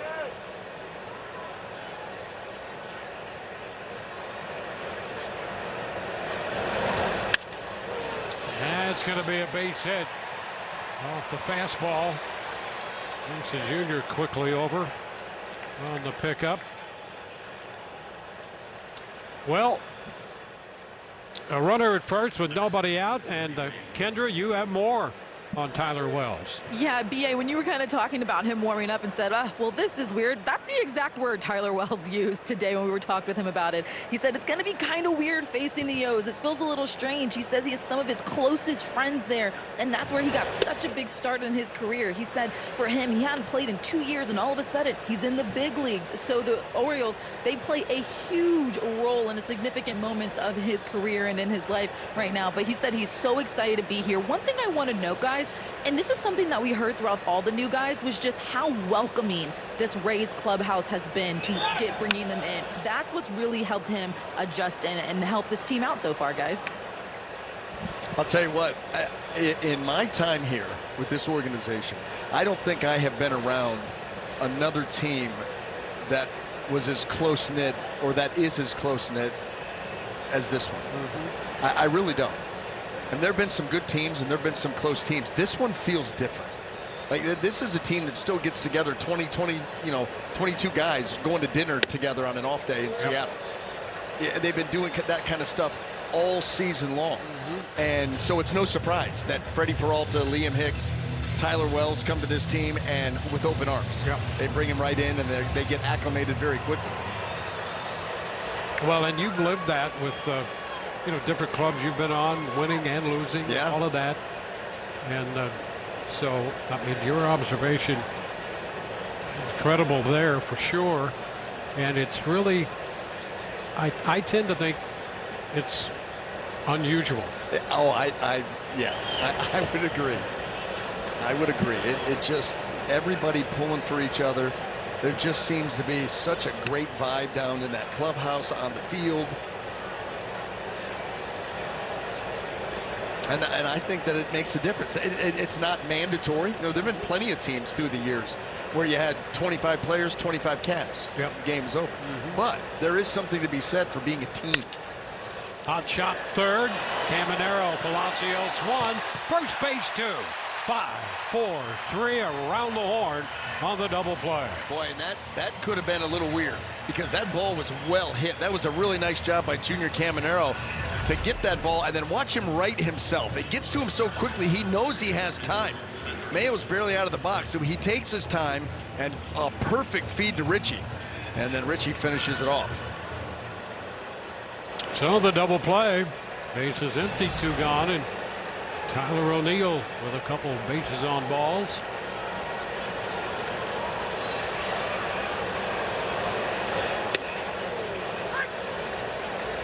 That's strike 1.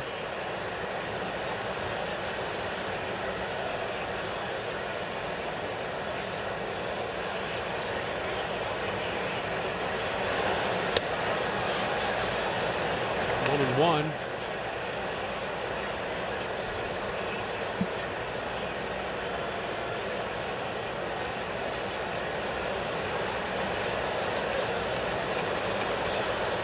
This game has been tied since the 3rd. We're in the 6th inning. 1 and 2 on O'Neill.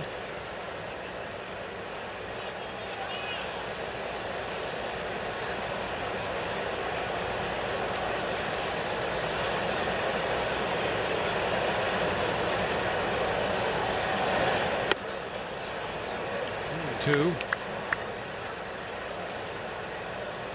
Well, the Rays, if you go back to June 20th, they snapped a 5-game losing streak. And since then, they've gone 18-4. Fly ball left center on the run, and right there to make the catch. Cedric Mullins made some significant contact with the wall out there, but he made that catch. Boy, that's a nice job. Tampa star on that one. O'Neill, a long shot to center. Cedric Mullins equal to the task.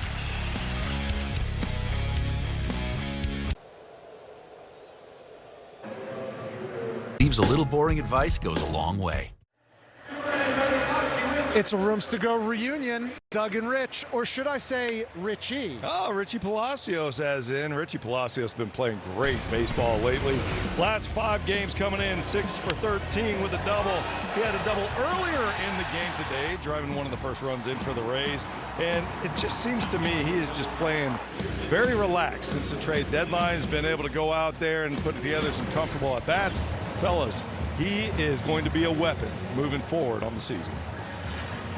Well, I'll tell you, there are a number of weapons on this team in and around that dugout. It's deep. It is a deep team. Well, here's Hicks to lead off, taking ball 1. You know, especially when you're talking about the injury to Ben Williamson, who was a huge part of what the Rays were doing up the middle of the field. And Richie Palacios is going to get opportunities. Jorge Mateo is going to get opportunities. We saw Ryan Villet down there getting some opportunities at second base. Yeah, and you feel for Williamson because he did everything right. Yeah, that you really do. You really do. 2-1. And Mateo, I mean, given the way things develop, he could be a major plus.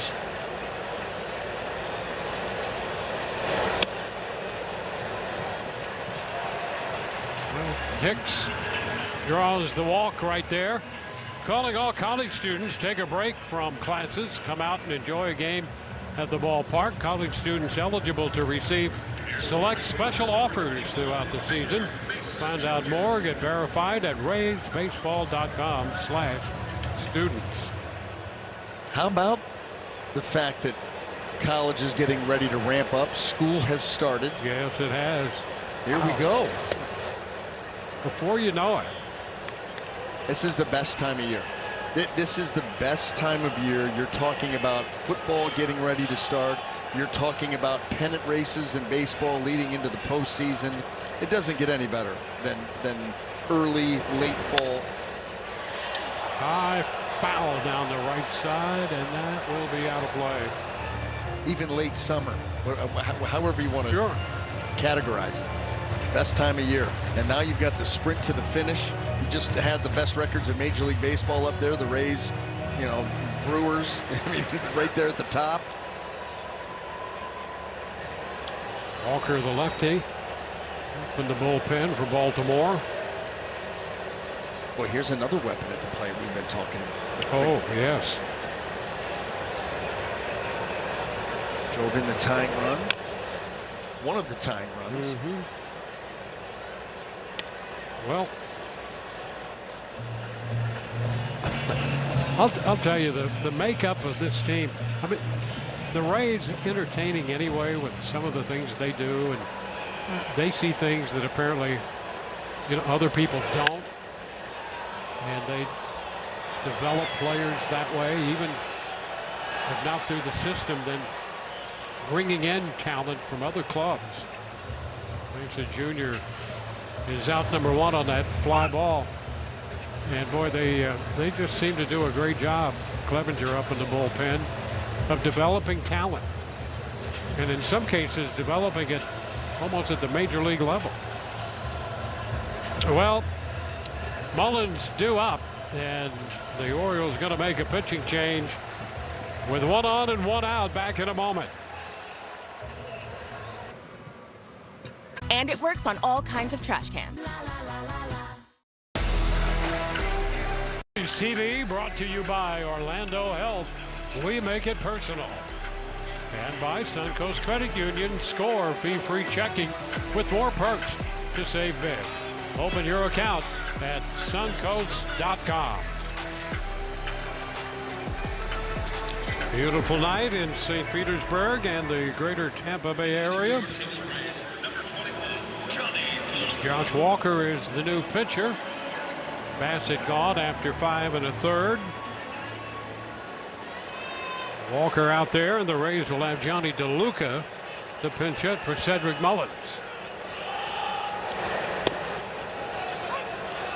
Pitch is a strike.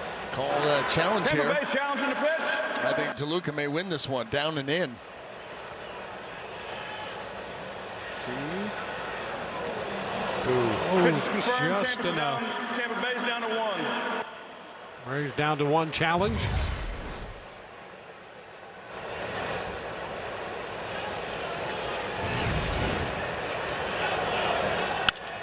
Ground ball down third. Picked by Encarnacion Strand. He's going to get the lead runner. And DeLuca reaches on a fielder's choice.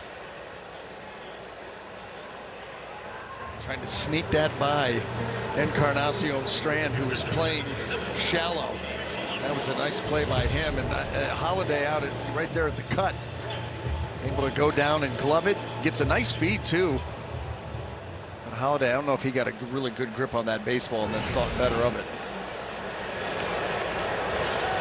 Richie Palacios.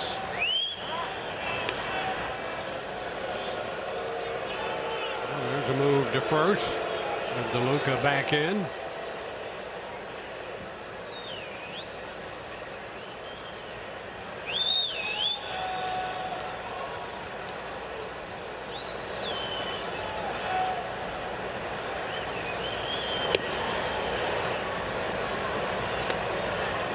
Ball, no strikes.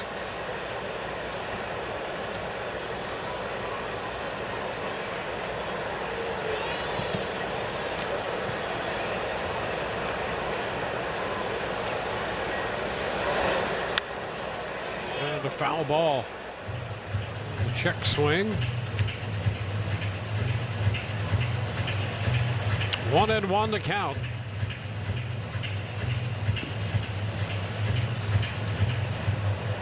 DeLuca aboard.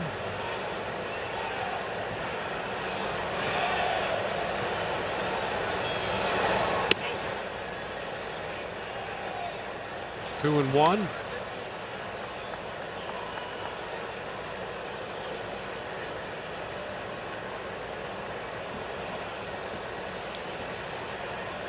Palacios facing Walker for the first time.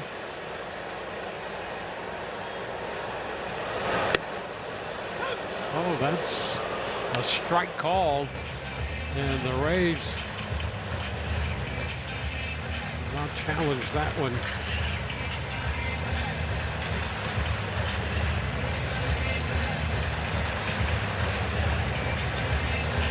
So the count is 2-2.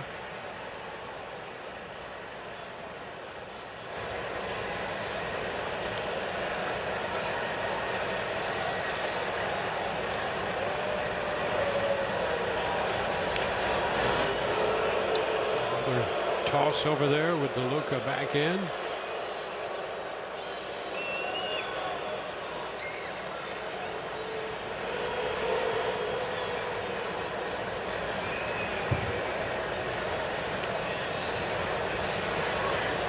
DeLuca on the move and a swing and miss. Palacios out on strikes. We're headed into inning 7, tied 2-2.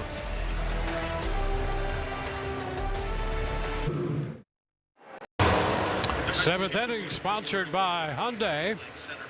Johnny DeLuca stayed on to play center field after pinch hitting for Cedric Mullins. So DeLuca out there. Simpson still in left, makes a junior in right.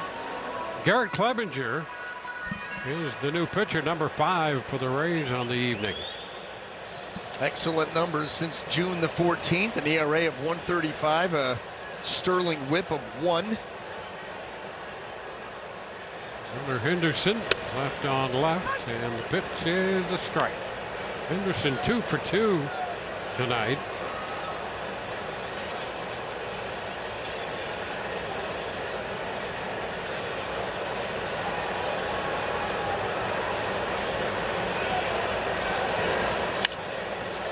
Pulled into right field. That's got some carry. Will one hop the wall. Makes a junior up with it, and it's a double for Henderson. His 21st double, 3rd hit tonight. You know, the only way that you're able to get to that pitch is you have to be anticipating it, because this pitch is sweeping away.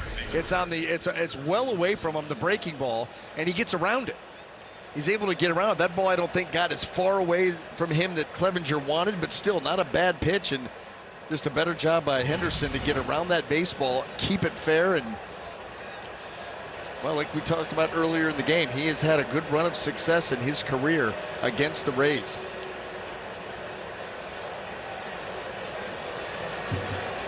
Well, the leadoff man in scoring position, Kyle Snyder, making a trip to the mound here in this 2-2 ball game in the 7th inning.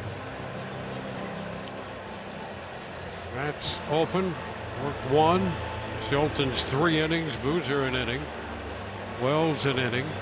And now Clevenger. With Encarnacion Strand due up.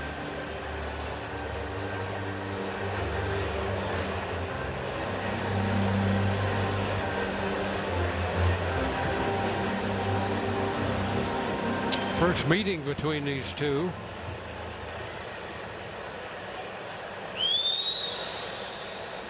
Clevenger ready to go to work.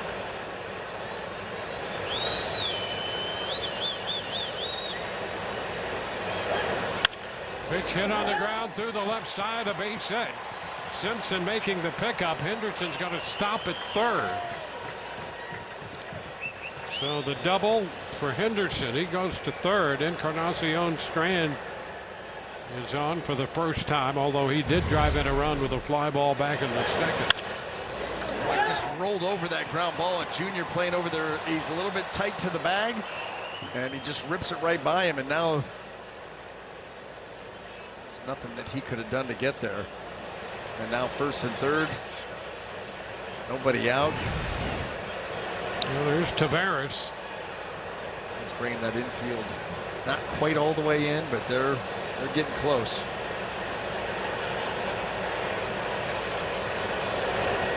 And he's showing bunt. Puts the bat back and skips the rope to get out of the way. Tell you what, you had Rays infielders all over the place. Junior's coming, Aranda was coming, Taylor Walls had come into the turf.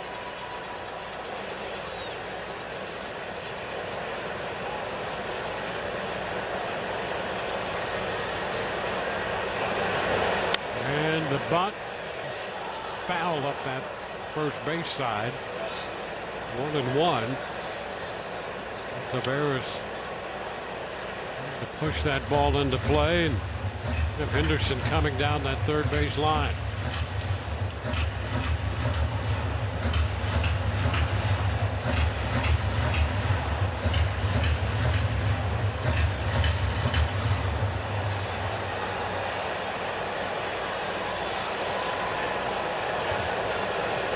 Game has been tied since the third. We're in the 7th.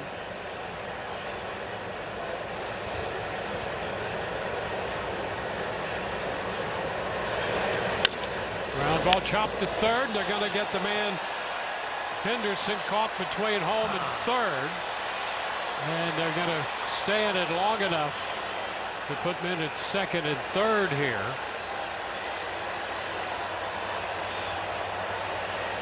Yeah, boy, that you needed to get that out quick.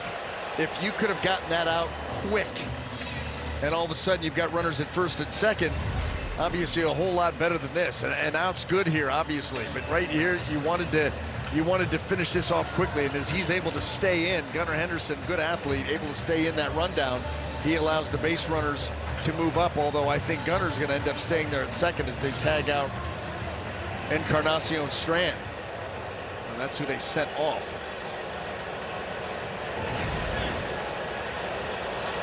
So Henderson is at third. Strand out. Tavares winds up at second. And Jeremiah Jackson has come out to hit in the place of Cowser. Player only meeting.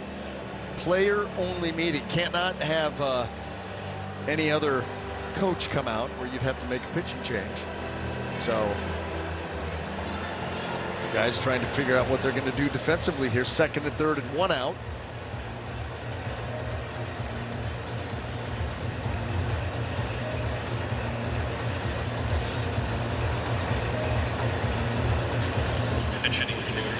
Well, so here is Jackson. Right-handed bat against the lefty Clevenger.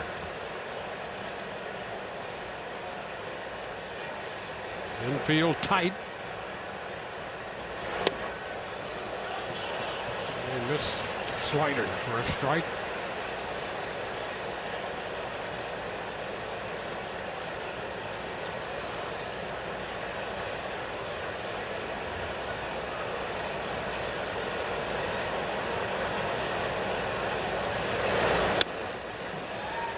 One and one. Two men in scoring position with Henderson at third, Tavares at second.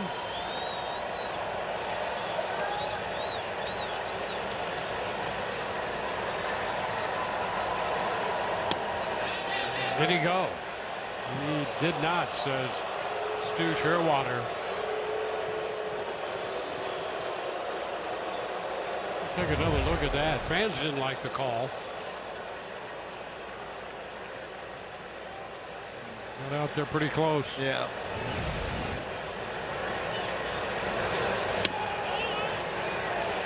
And off the plate. 3-1.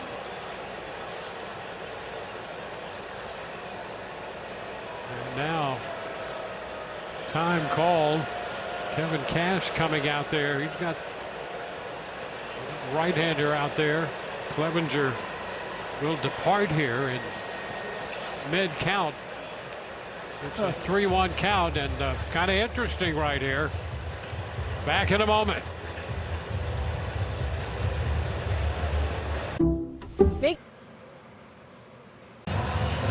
Well, what a spot for Kevin Kelly right here. Listen, you don't see it often, but what you do get here is you get Kevin Kelly out there with the 3-1 count, and then all of a sudden now, Baltimore, we're going to flip the hitter. Yeah, it's going to be Dylan Beavers. Oh, they put him on, that's why. So now, yeah, Beavers is hitting with the bases loaded. That was really weird. Yeah, the whole thing, and I'm like,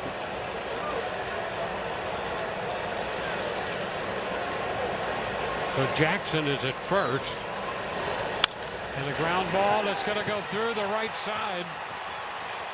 That scores one. Here comes the second run. Throws to third. Then the throw back to second. They're going to get an out there. So a big turn there, but a base hit for Beavers. And that's going to drive in two to make it 4-2. they're going to leave that alone, and that was all started by Victor Mesa Jr. There's nothing you can do about the hit. Change up, and it stays there. Doesn't really fool. Watch this right here. Watch Victor's throw. There's the ground ball. It gets through. Mesa Jr. coming over. He's going to throw the runner out at third, or attempt to. That gets out far in front of him, and then Jr. right back to Taylor, and they're able to slap that tag down. But unfortunately, Baltimore scores a couple of runs. And the move to first. Beavers back in.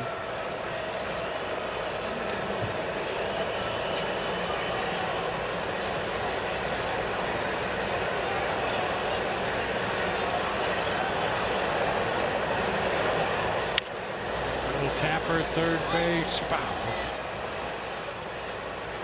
Alonso up there.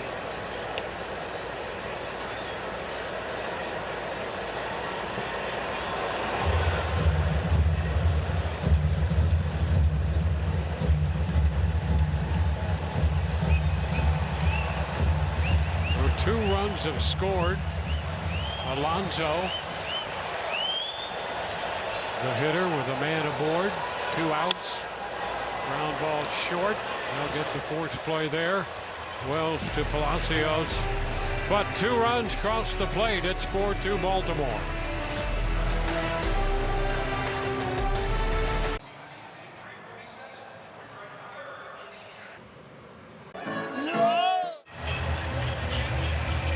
Well, game day is better with furniture for Canes.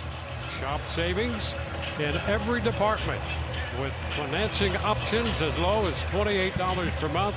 Furnishing your home has never been easier. Well, 2 runs crossing the plate in the 7th. So the Rays find themselves facing Andrew Kittredge now, down 4-2, with Taylor Walls set to lead off.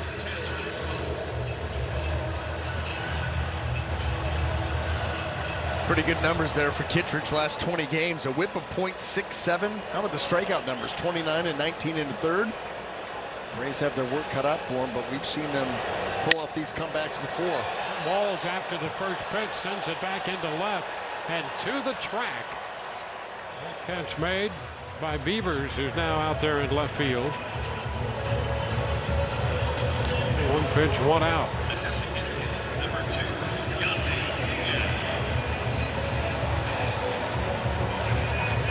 Beavers in left, and Tavares, who was over in left, goes to play center. Counter was lifted. Yandy Diaz, top of the order for the Rays now, 1-0.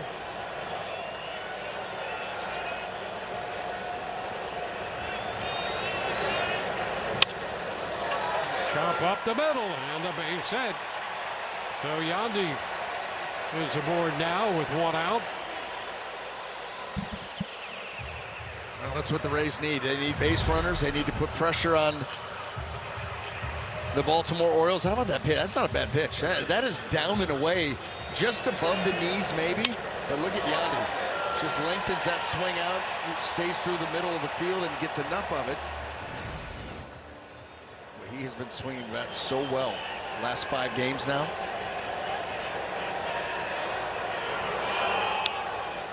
Ronda fouls it. Strike one. Yandy's now has a 5-game hitting streak. He's driven runs in the previous 4. And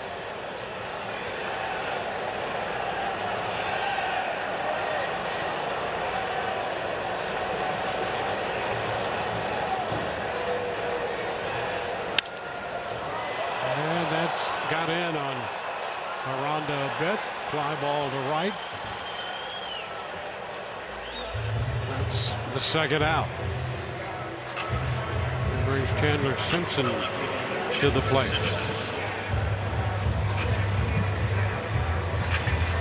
Baltimore with, we mentioned, Beavers at left and Tavares over in center now. Pozo behind the plate.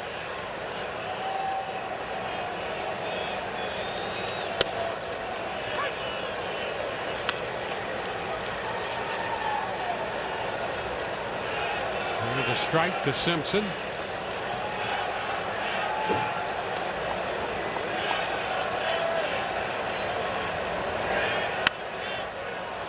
Pop foul, and that will be out of play. 0-2.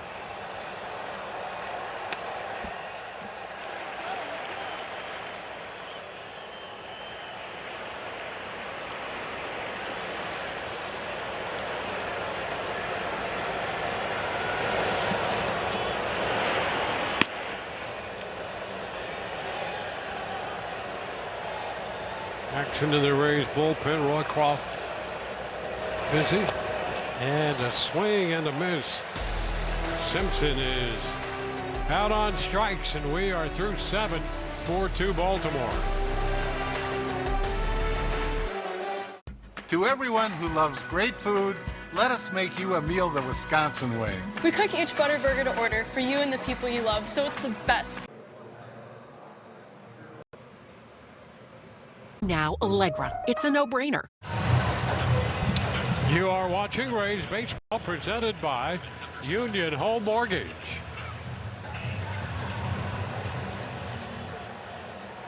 Well, it's a 2-run game now. Chris Roycroft, the new pitcher for the Rays, their 7th of the game. Jackson Holliday leading off the inning for Baltimore. There's ball 1.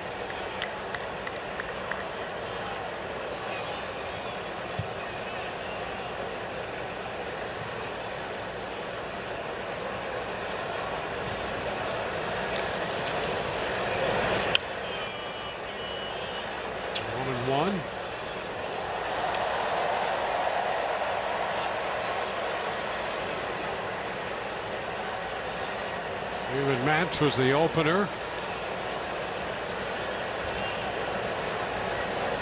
Schulten's worked 3.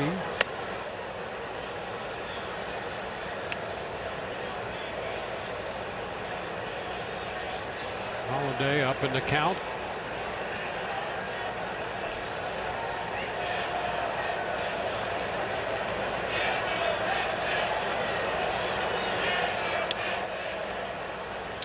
Three balls and a strike.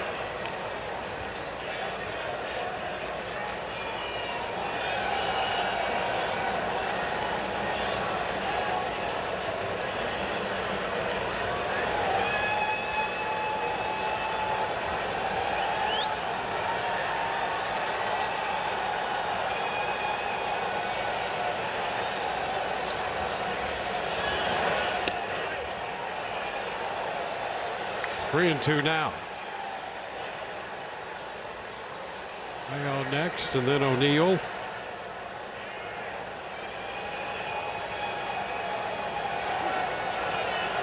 And 3-2. Over the mound, back at second, and Walls is there from short to make the play. Rays fans, vote for the Sweet Pretzel Bites. Fill in your ballpark bites bracket for a chance to win tickets to try these bites in stadium. Vote at MLB.com/bracket. Or you have that. Or you could opt for that. It's going to be a tough bracket. Which has been done before. It has been. It's a tough region right there. That's right. Temptation is everywhere. It is. It really is. Ball, no strikes, the count to Mayo.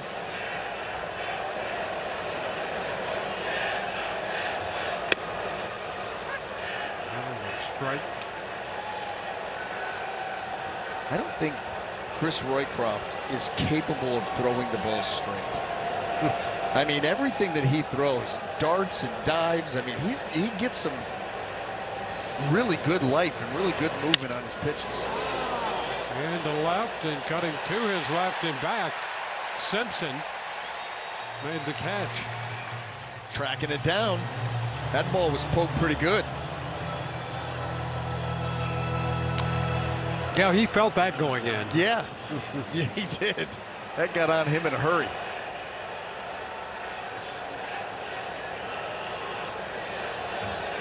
So the base is empty, and Tyler O'Neill in the batter's box.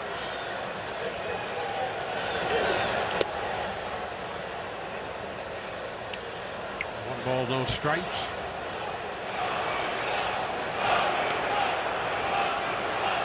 Rico Garcia.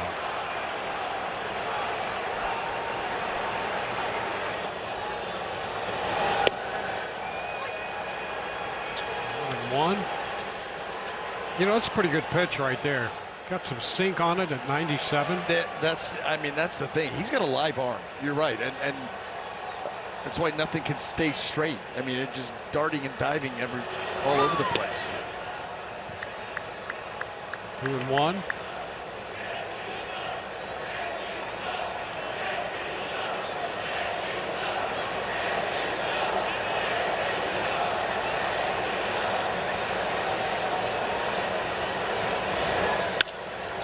That's punched through into center. And O'Neill is on for the third time. 2 walks, and now that base hit punched up the middle. He was retired in the 6th, and it took an outstanding play by Mullins in center field to get him. So he's on for the 3rd time. And it's Gunnar Henderson.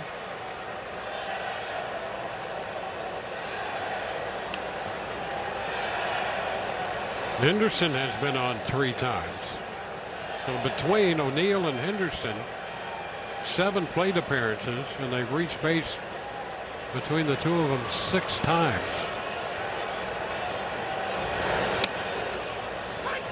Strike 1.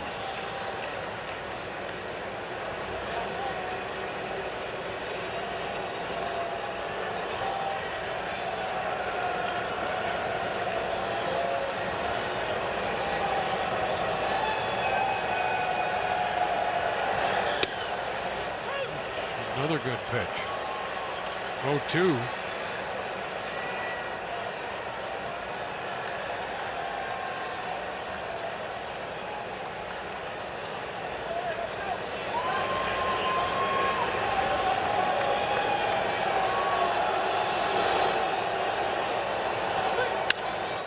And a high shot back into deep right. That ball is gonna go. An 0-2 pitch. And Henderson belts it out. And that will make it 6-2. Henderson 4 for 4 tonight. Has just hit his 20th home run of the year. And that one's tough to take. Well, the cutter. And that, unfortunately for the Rays, stayed straight. And Henderson, who has tormented the Rays over his career, young career, but he's faced them plenty of times. He just continues to be a thorn in the side.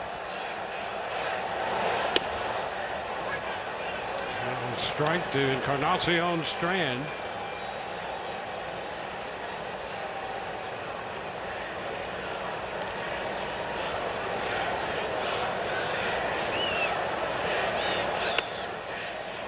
That's the ball, 1-1.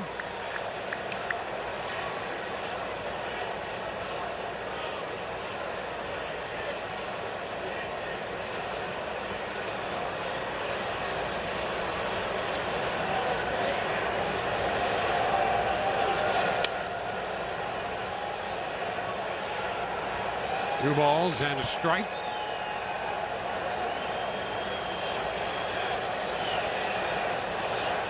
Well, the Rays started this day 6.5 games in front of New York. Rays are down 6-2 right now. 2-2. And the Blue Jays at the end of 8 in Toronto have a 3-1 lead on New York.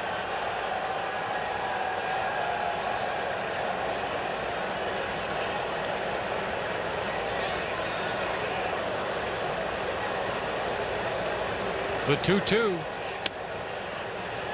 And that's going to be ball 3. Well, Roycroft got the first 2, gave up the single to O'Neill. And then on an 0-2 pitch, Henderson hit the home run.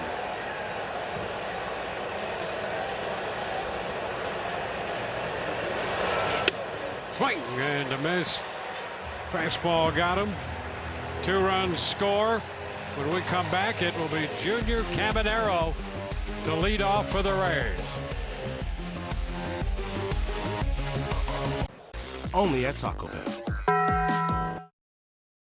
This copyrighted telecast is presented by authority of the Tampa Bay Rays and may not be reproduced or retransmitted in any form, and the accounts and descriptions of this game may not be disseminated without the express written consent of the Tampa Bay Rays.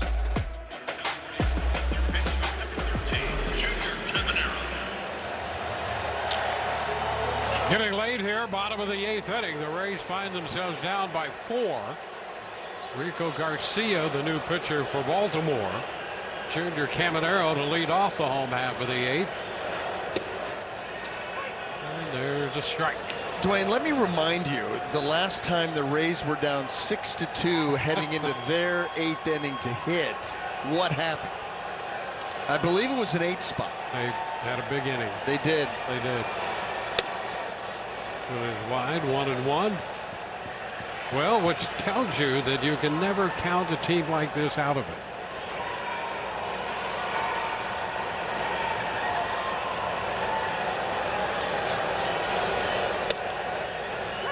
That's a strike. 1-2. They've surprised a lot of people, but they have believed in themselves. That's where it starts. It has to start with a belief, and this team is, you know, of the mind. Until you get to 27 outs, we're in it.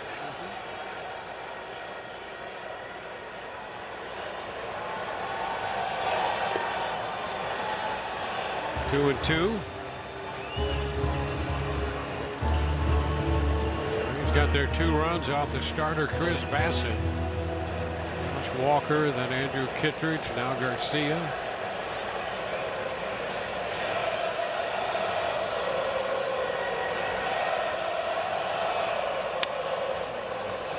Cut there on that 4-seamer, fouls it back. 2-2.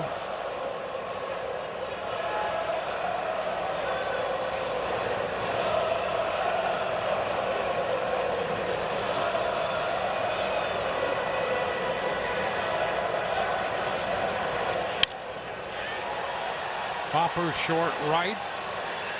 O'Neill coming in, makes the catch.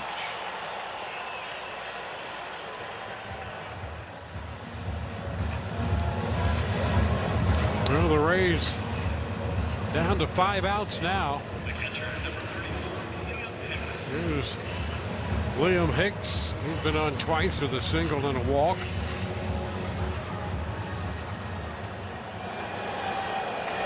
Into the game with 16 home runs on the year. And he looks at a strike. His single has been called out on strikes and has walked tonight.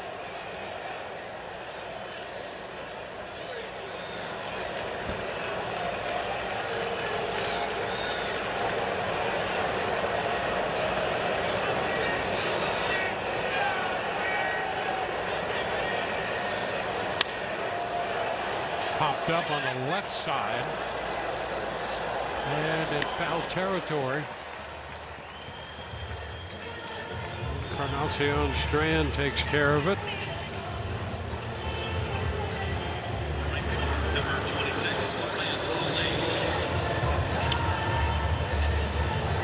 And now it will be Ryan Valade who had taken over in right field in the top of the inning. Valade gets his first plate appearance.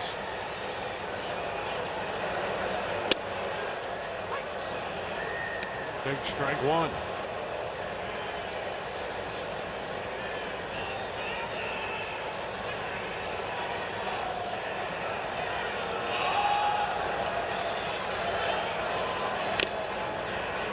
Foul ball quickly puts him down 0-2.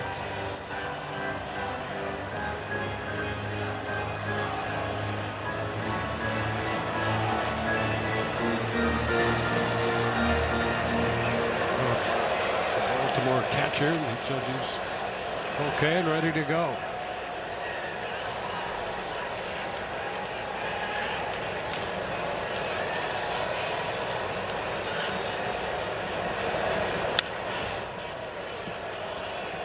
'96, a little bit up, but foul back. Still 2 strikes.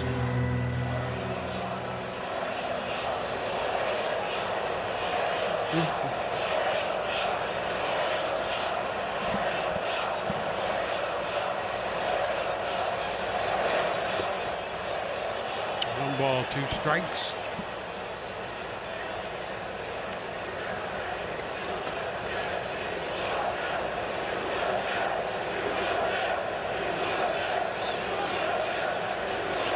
Six-2 ball game here.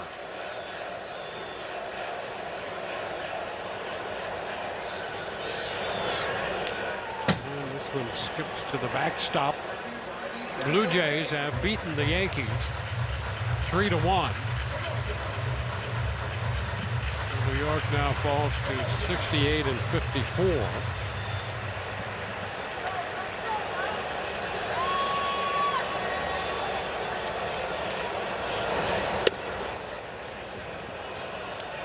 Three and 2.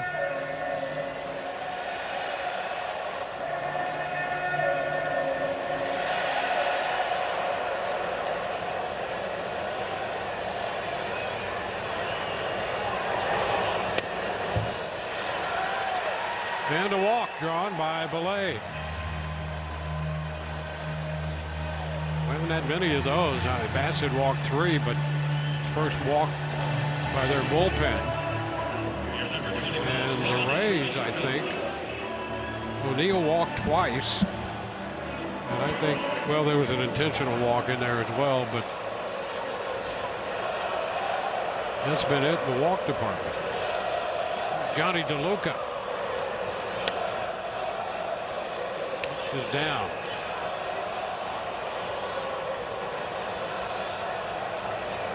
DeLuca pinch hit, reached on a fielder's choice in the 6th inning.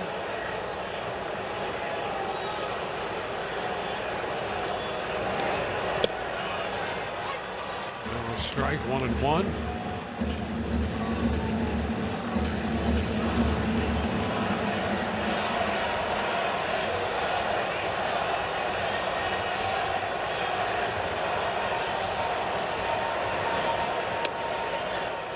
Did he go after that one? He did not.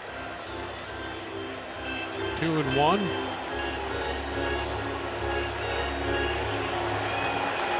DeLuca came out of that series against the Athletics 6 for 10. Pop foul, out of play. 2-2.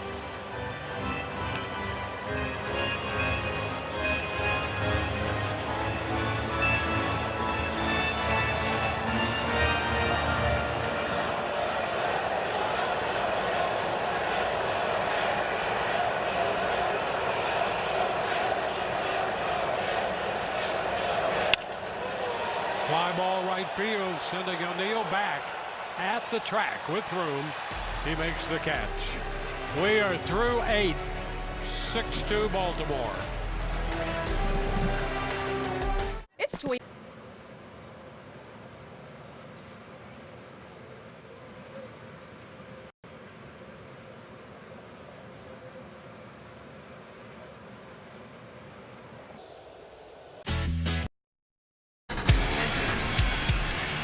Time now for tonight's mobile performance, and I'll tell you, Baltimore with 8 runs, 10 hits, and Gunnar Henderson has 4 of those hits, and he's driven in a couple runs and has scored a run as well.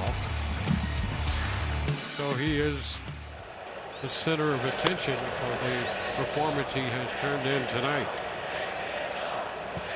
Leody Taveras leading off here against Chris Roycroft. No ball, no strikes.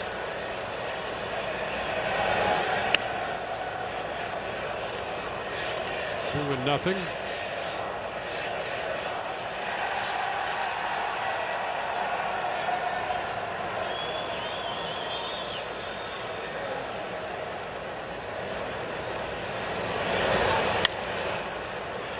Popped up. This is Aranda in foul territory making the catch. One gone.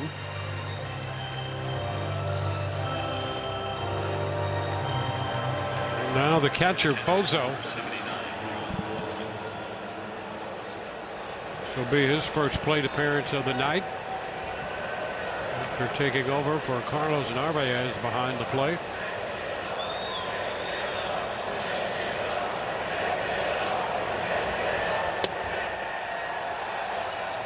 Strike.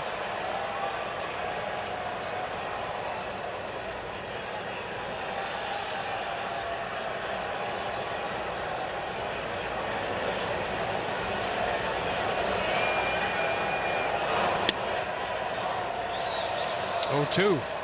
It's kind of reaching and feeling for that. That a little late movement too. Yeah, you know, that's the interesting thing about Roycroft, because we've seen some games where he's come in and give up some runs, but you look at the stuff and you're like, there's a lot of really good stuff there to work with. I mean, not many guys 96 to 98 with that kind of movement, the kind of movement that you can see on TV. You know, that ball's always moving and darting. But boy, when you see it from a center field camera shot, you see that much arm movement or depth or whatever it may be. That's a lot of movement at that kind of velocity. Kind of guy that the Rays take into the lab. You know what? You're not wrong. You are not wrong.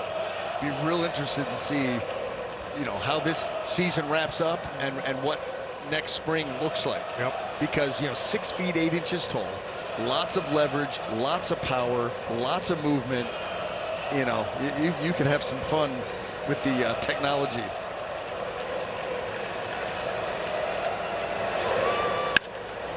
Line shot right at Caminero. And then there's that good positioning side to things. The advanced defensive metrics. That's it. And Pozo, not real thrilled because he hit that ball hard. Yep. Well, there's Beavers. Drove in a couple runs. Pinch hitting in the 7th, batting again in the 9th. Chops it to the left side, off the glove of Caminero to Walls. And boy, they almost pulled off something really special. They needed Beavers to not have a lot of speed.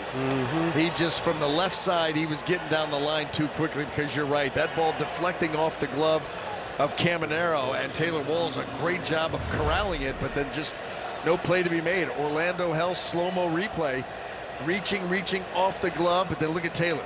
He's right there looking to either that or he didn't want to plant that ball off Junior's forehead.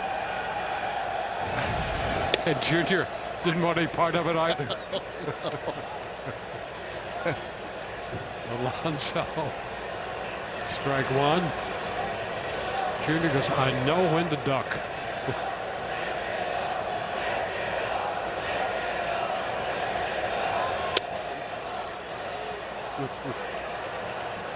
One ball, one strike.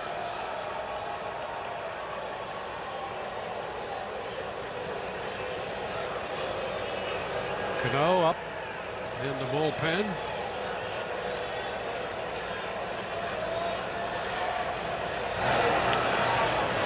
Over to first.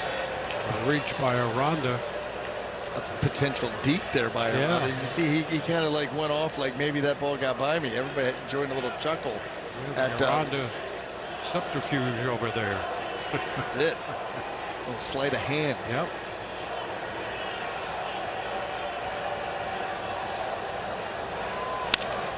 Oh, base hit the other way. Going to one hop. Laid up with it. Runner's going to be at first and third now.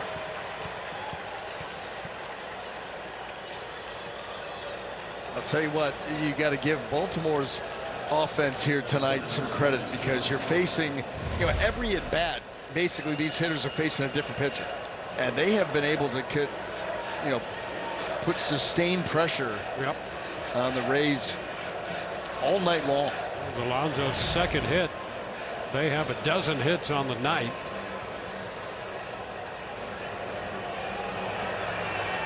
It's Jackson Holiday.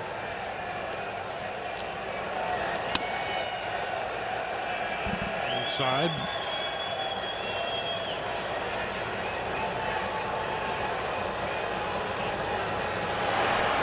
Rays have been out hit 12-6, and they trail 6-2.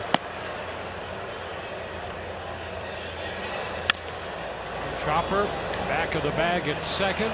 Walls steps on second base to retire the side. Bottom of the ninth coming. 6-2.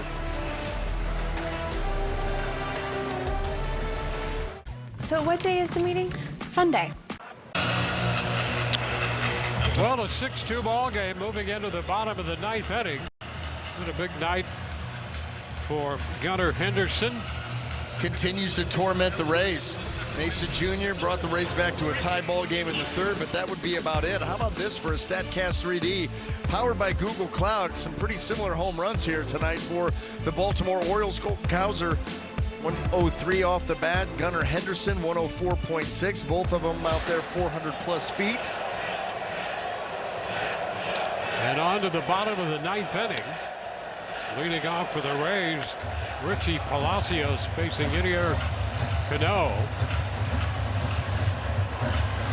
Pretty good numbers there for Cano. An ERA right there at 1.99. A very good whip.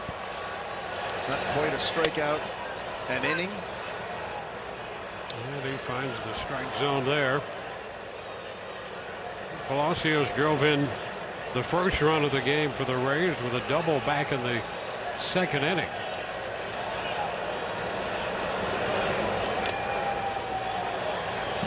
Rays scored a second run in the third. That tied the game at the time, 2-2. Baltimore with 2 in the 7th, 2 in the 8th.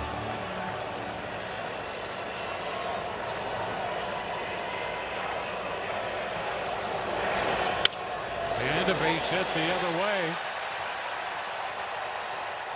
So the leadoff man is aboard for the Rays here in the bottom of the 9th inning.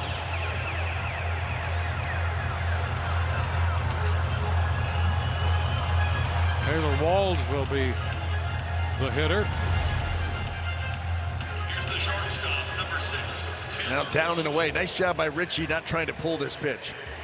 Just let that ball go and barrel it the other way. Get this inning started off on the right foot.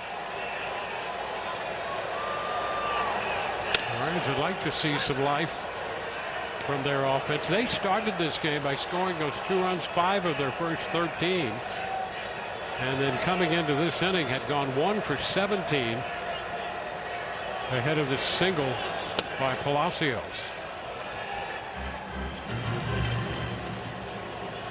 That was the base hit by Yandy with 1 out in the 7th.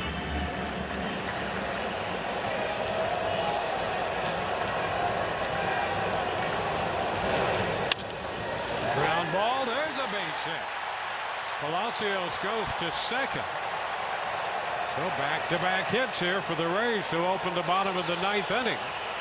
Hey, put another guy on, you've got the potential tying run at the plate. Well, and look who's coming to the plate. You've got Yandy, you've got Aranda coming, that ball down and in, and Taylor does a nice job staying right on it. Barrels it, hits it sharply enough to get it out there into right field, and got the top of the order. Here's your chance. Here's your chance. You've given yourself a shot. The Orioles little get together on the mound before they face Yandy Diaz.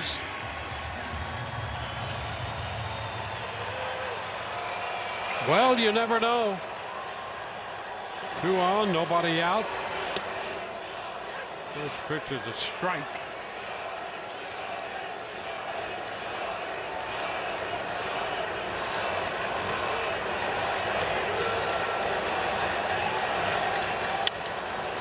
Foul the other way.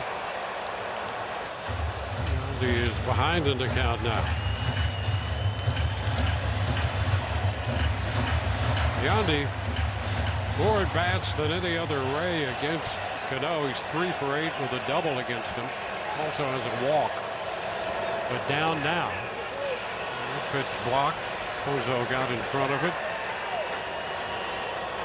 1 ball, 2 strikes.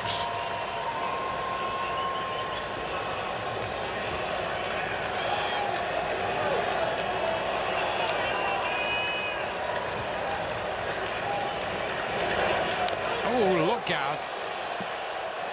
That ball tailing in on him.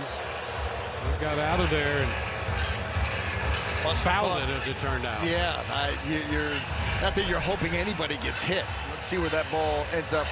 Yeah, right off the barrel of the bat.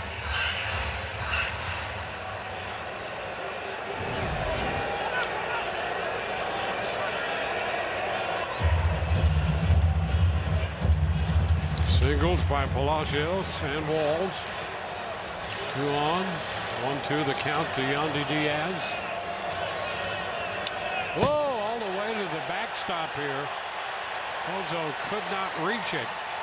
Now it's second and third. So on the wild pitch, both men are in scoring position. Boy, he just yanks this breaking ball well off the plate. Pozo, just the arm isn't long enough. Takes away the double play opportunity, perhaps.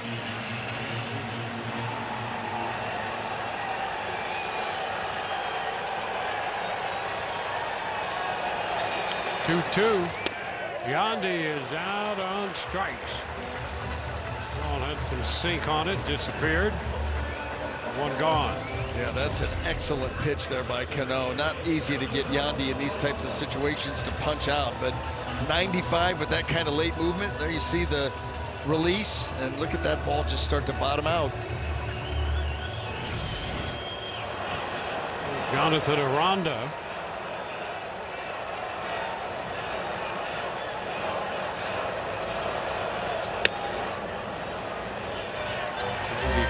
Just off the plate. Jonathan 0 for 2 in his career. against Cano. Fly ball and a line drive out.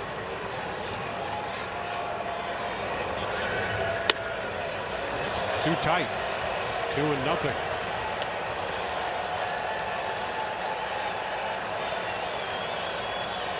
Rays need another base runner to get the potential tying run to the plate.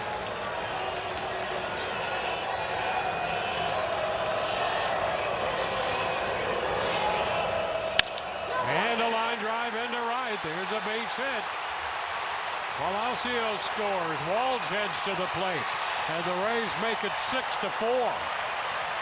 Aranda comes through, driving in 2. Talking about Yandy Diaz, how good he is with runners in scoring position. Well, guess what? This guy's been pretty good all year too. And he got a pitch right there, right out over the heart of the plate, and Aranda just lays barrel on it, shoots that ball out into right field. And here come the runners. And now you bring that tying run to the plate. Now, I know it's Chandler Simpson, but he can slap one through. You see who's coming up after him. Hello. Junior Caminero to follow Simpson. And the conference on the hill.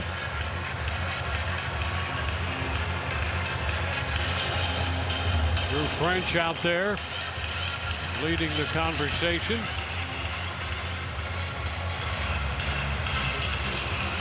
Rays have put up 2. They have a runner at first with 1 out.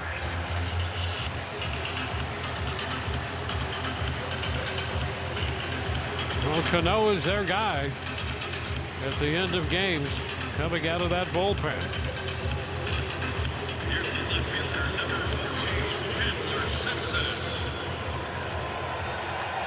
And Sanders is up.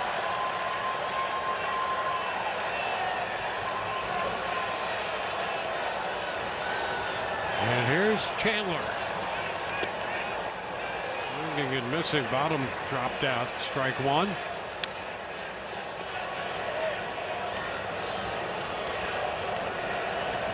Simpson with 2 official at bats against Cano for 2.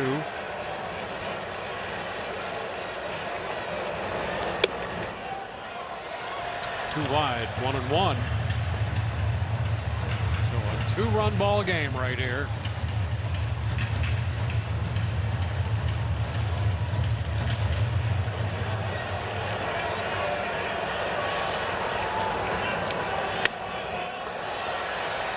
Ball 2.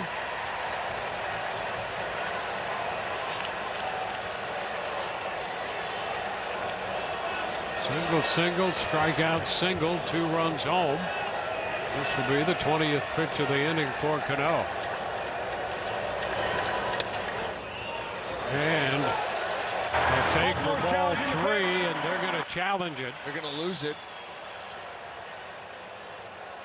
Close, but no cigar. Pitch is confirmed. Baltimore down to 1. So that runs the count to 3-1.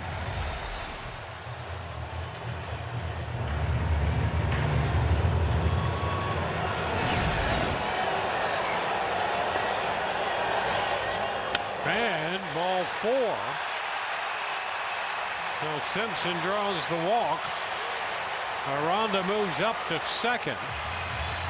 And the Rays will have the potential winning run at the plate. And it's going to be Junior Caminero. And Aranda out there at second base is going to be lifted. Jorge Mateo. Welcome to the team. Yep, there is Mateo out there to run. Well, you know what, Junior? Just go ahead and end it so Jorge and everybody else could just jog around the bases. So Simpson at first, Mateo at second, Caminero at the plate. And the pitch is a strike. Junior 1 for 3 in his young career against Cano.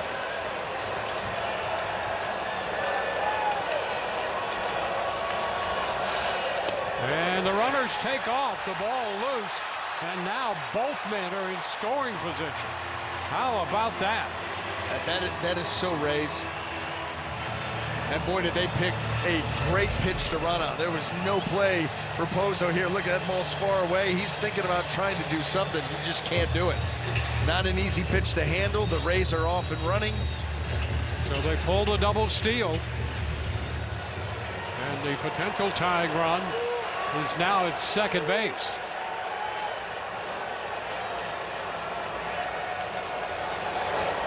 And a ground ball down to third. Run's going to score. And the throw to first in time as Mateo crosses the plate. And it's a one-run game down to the final out. With Caminero picking up the run batted in on the ground ball. Now this ball got in a little bit on Junior. Nice play by Encarnacion Strand to get that out, but the Rays do have a final opportunity, and it will be against a different pitcher. Well, a new pitcher coming. One-run game. We'll be back in a moment. Select trims for $1.99 a month. Hurry in. Well, the pitching change. Cano is out after 2/3. Tim Sanders will be the new Rays pitcher. And the Rays with outstanding speed at second base, Simpson. And Hicks has been intentionally walked. And Valade will be the hitter with Hicks down at first.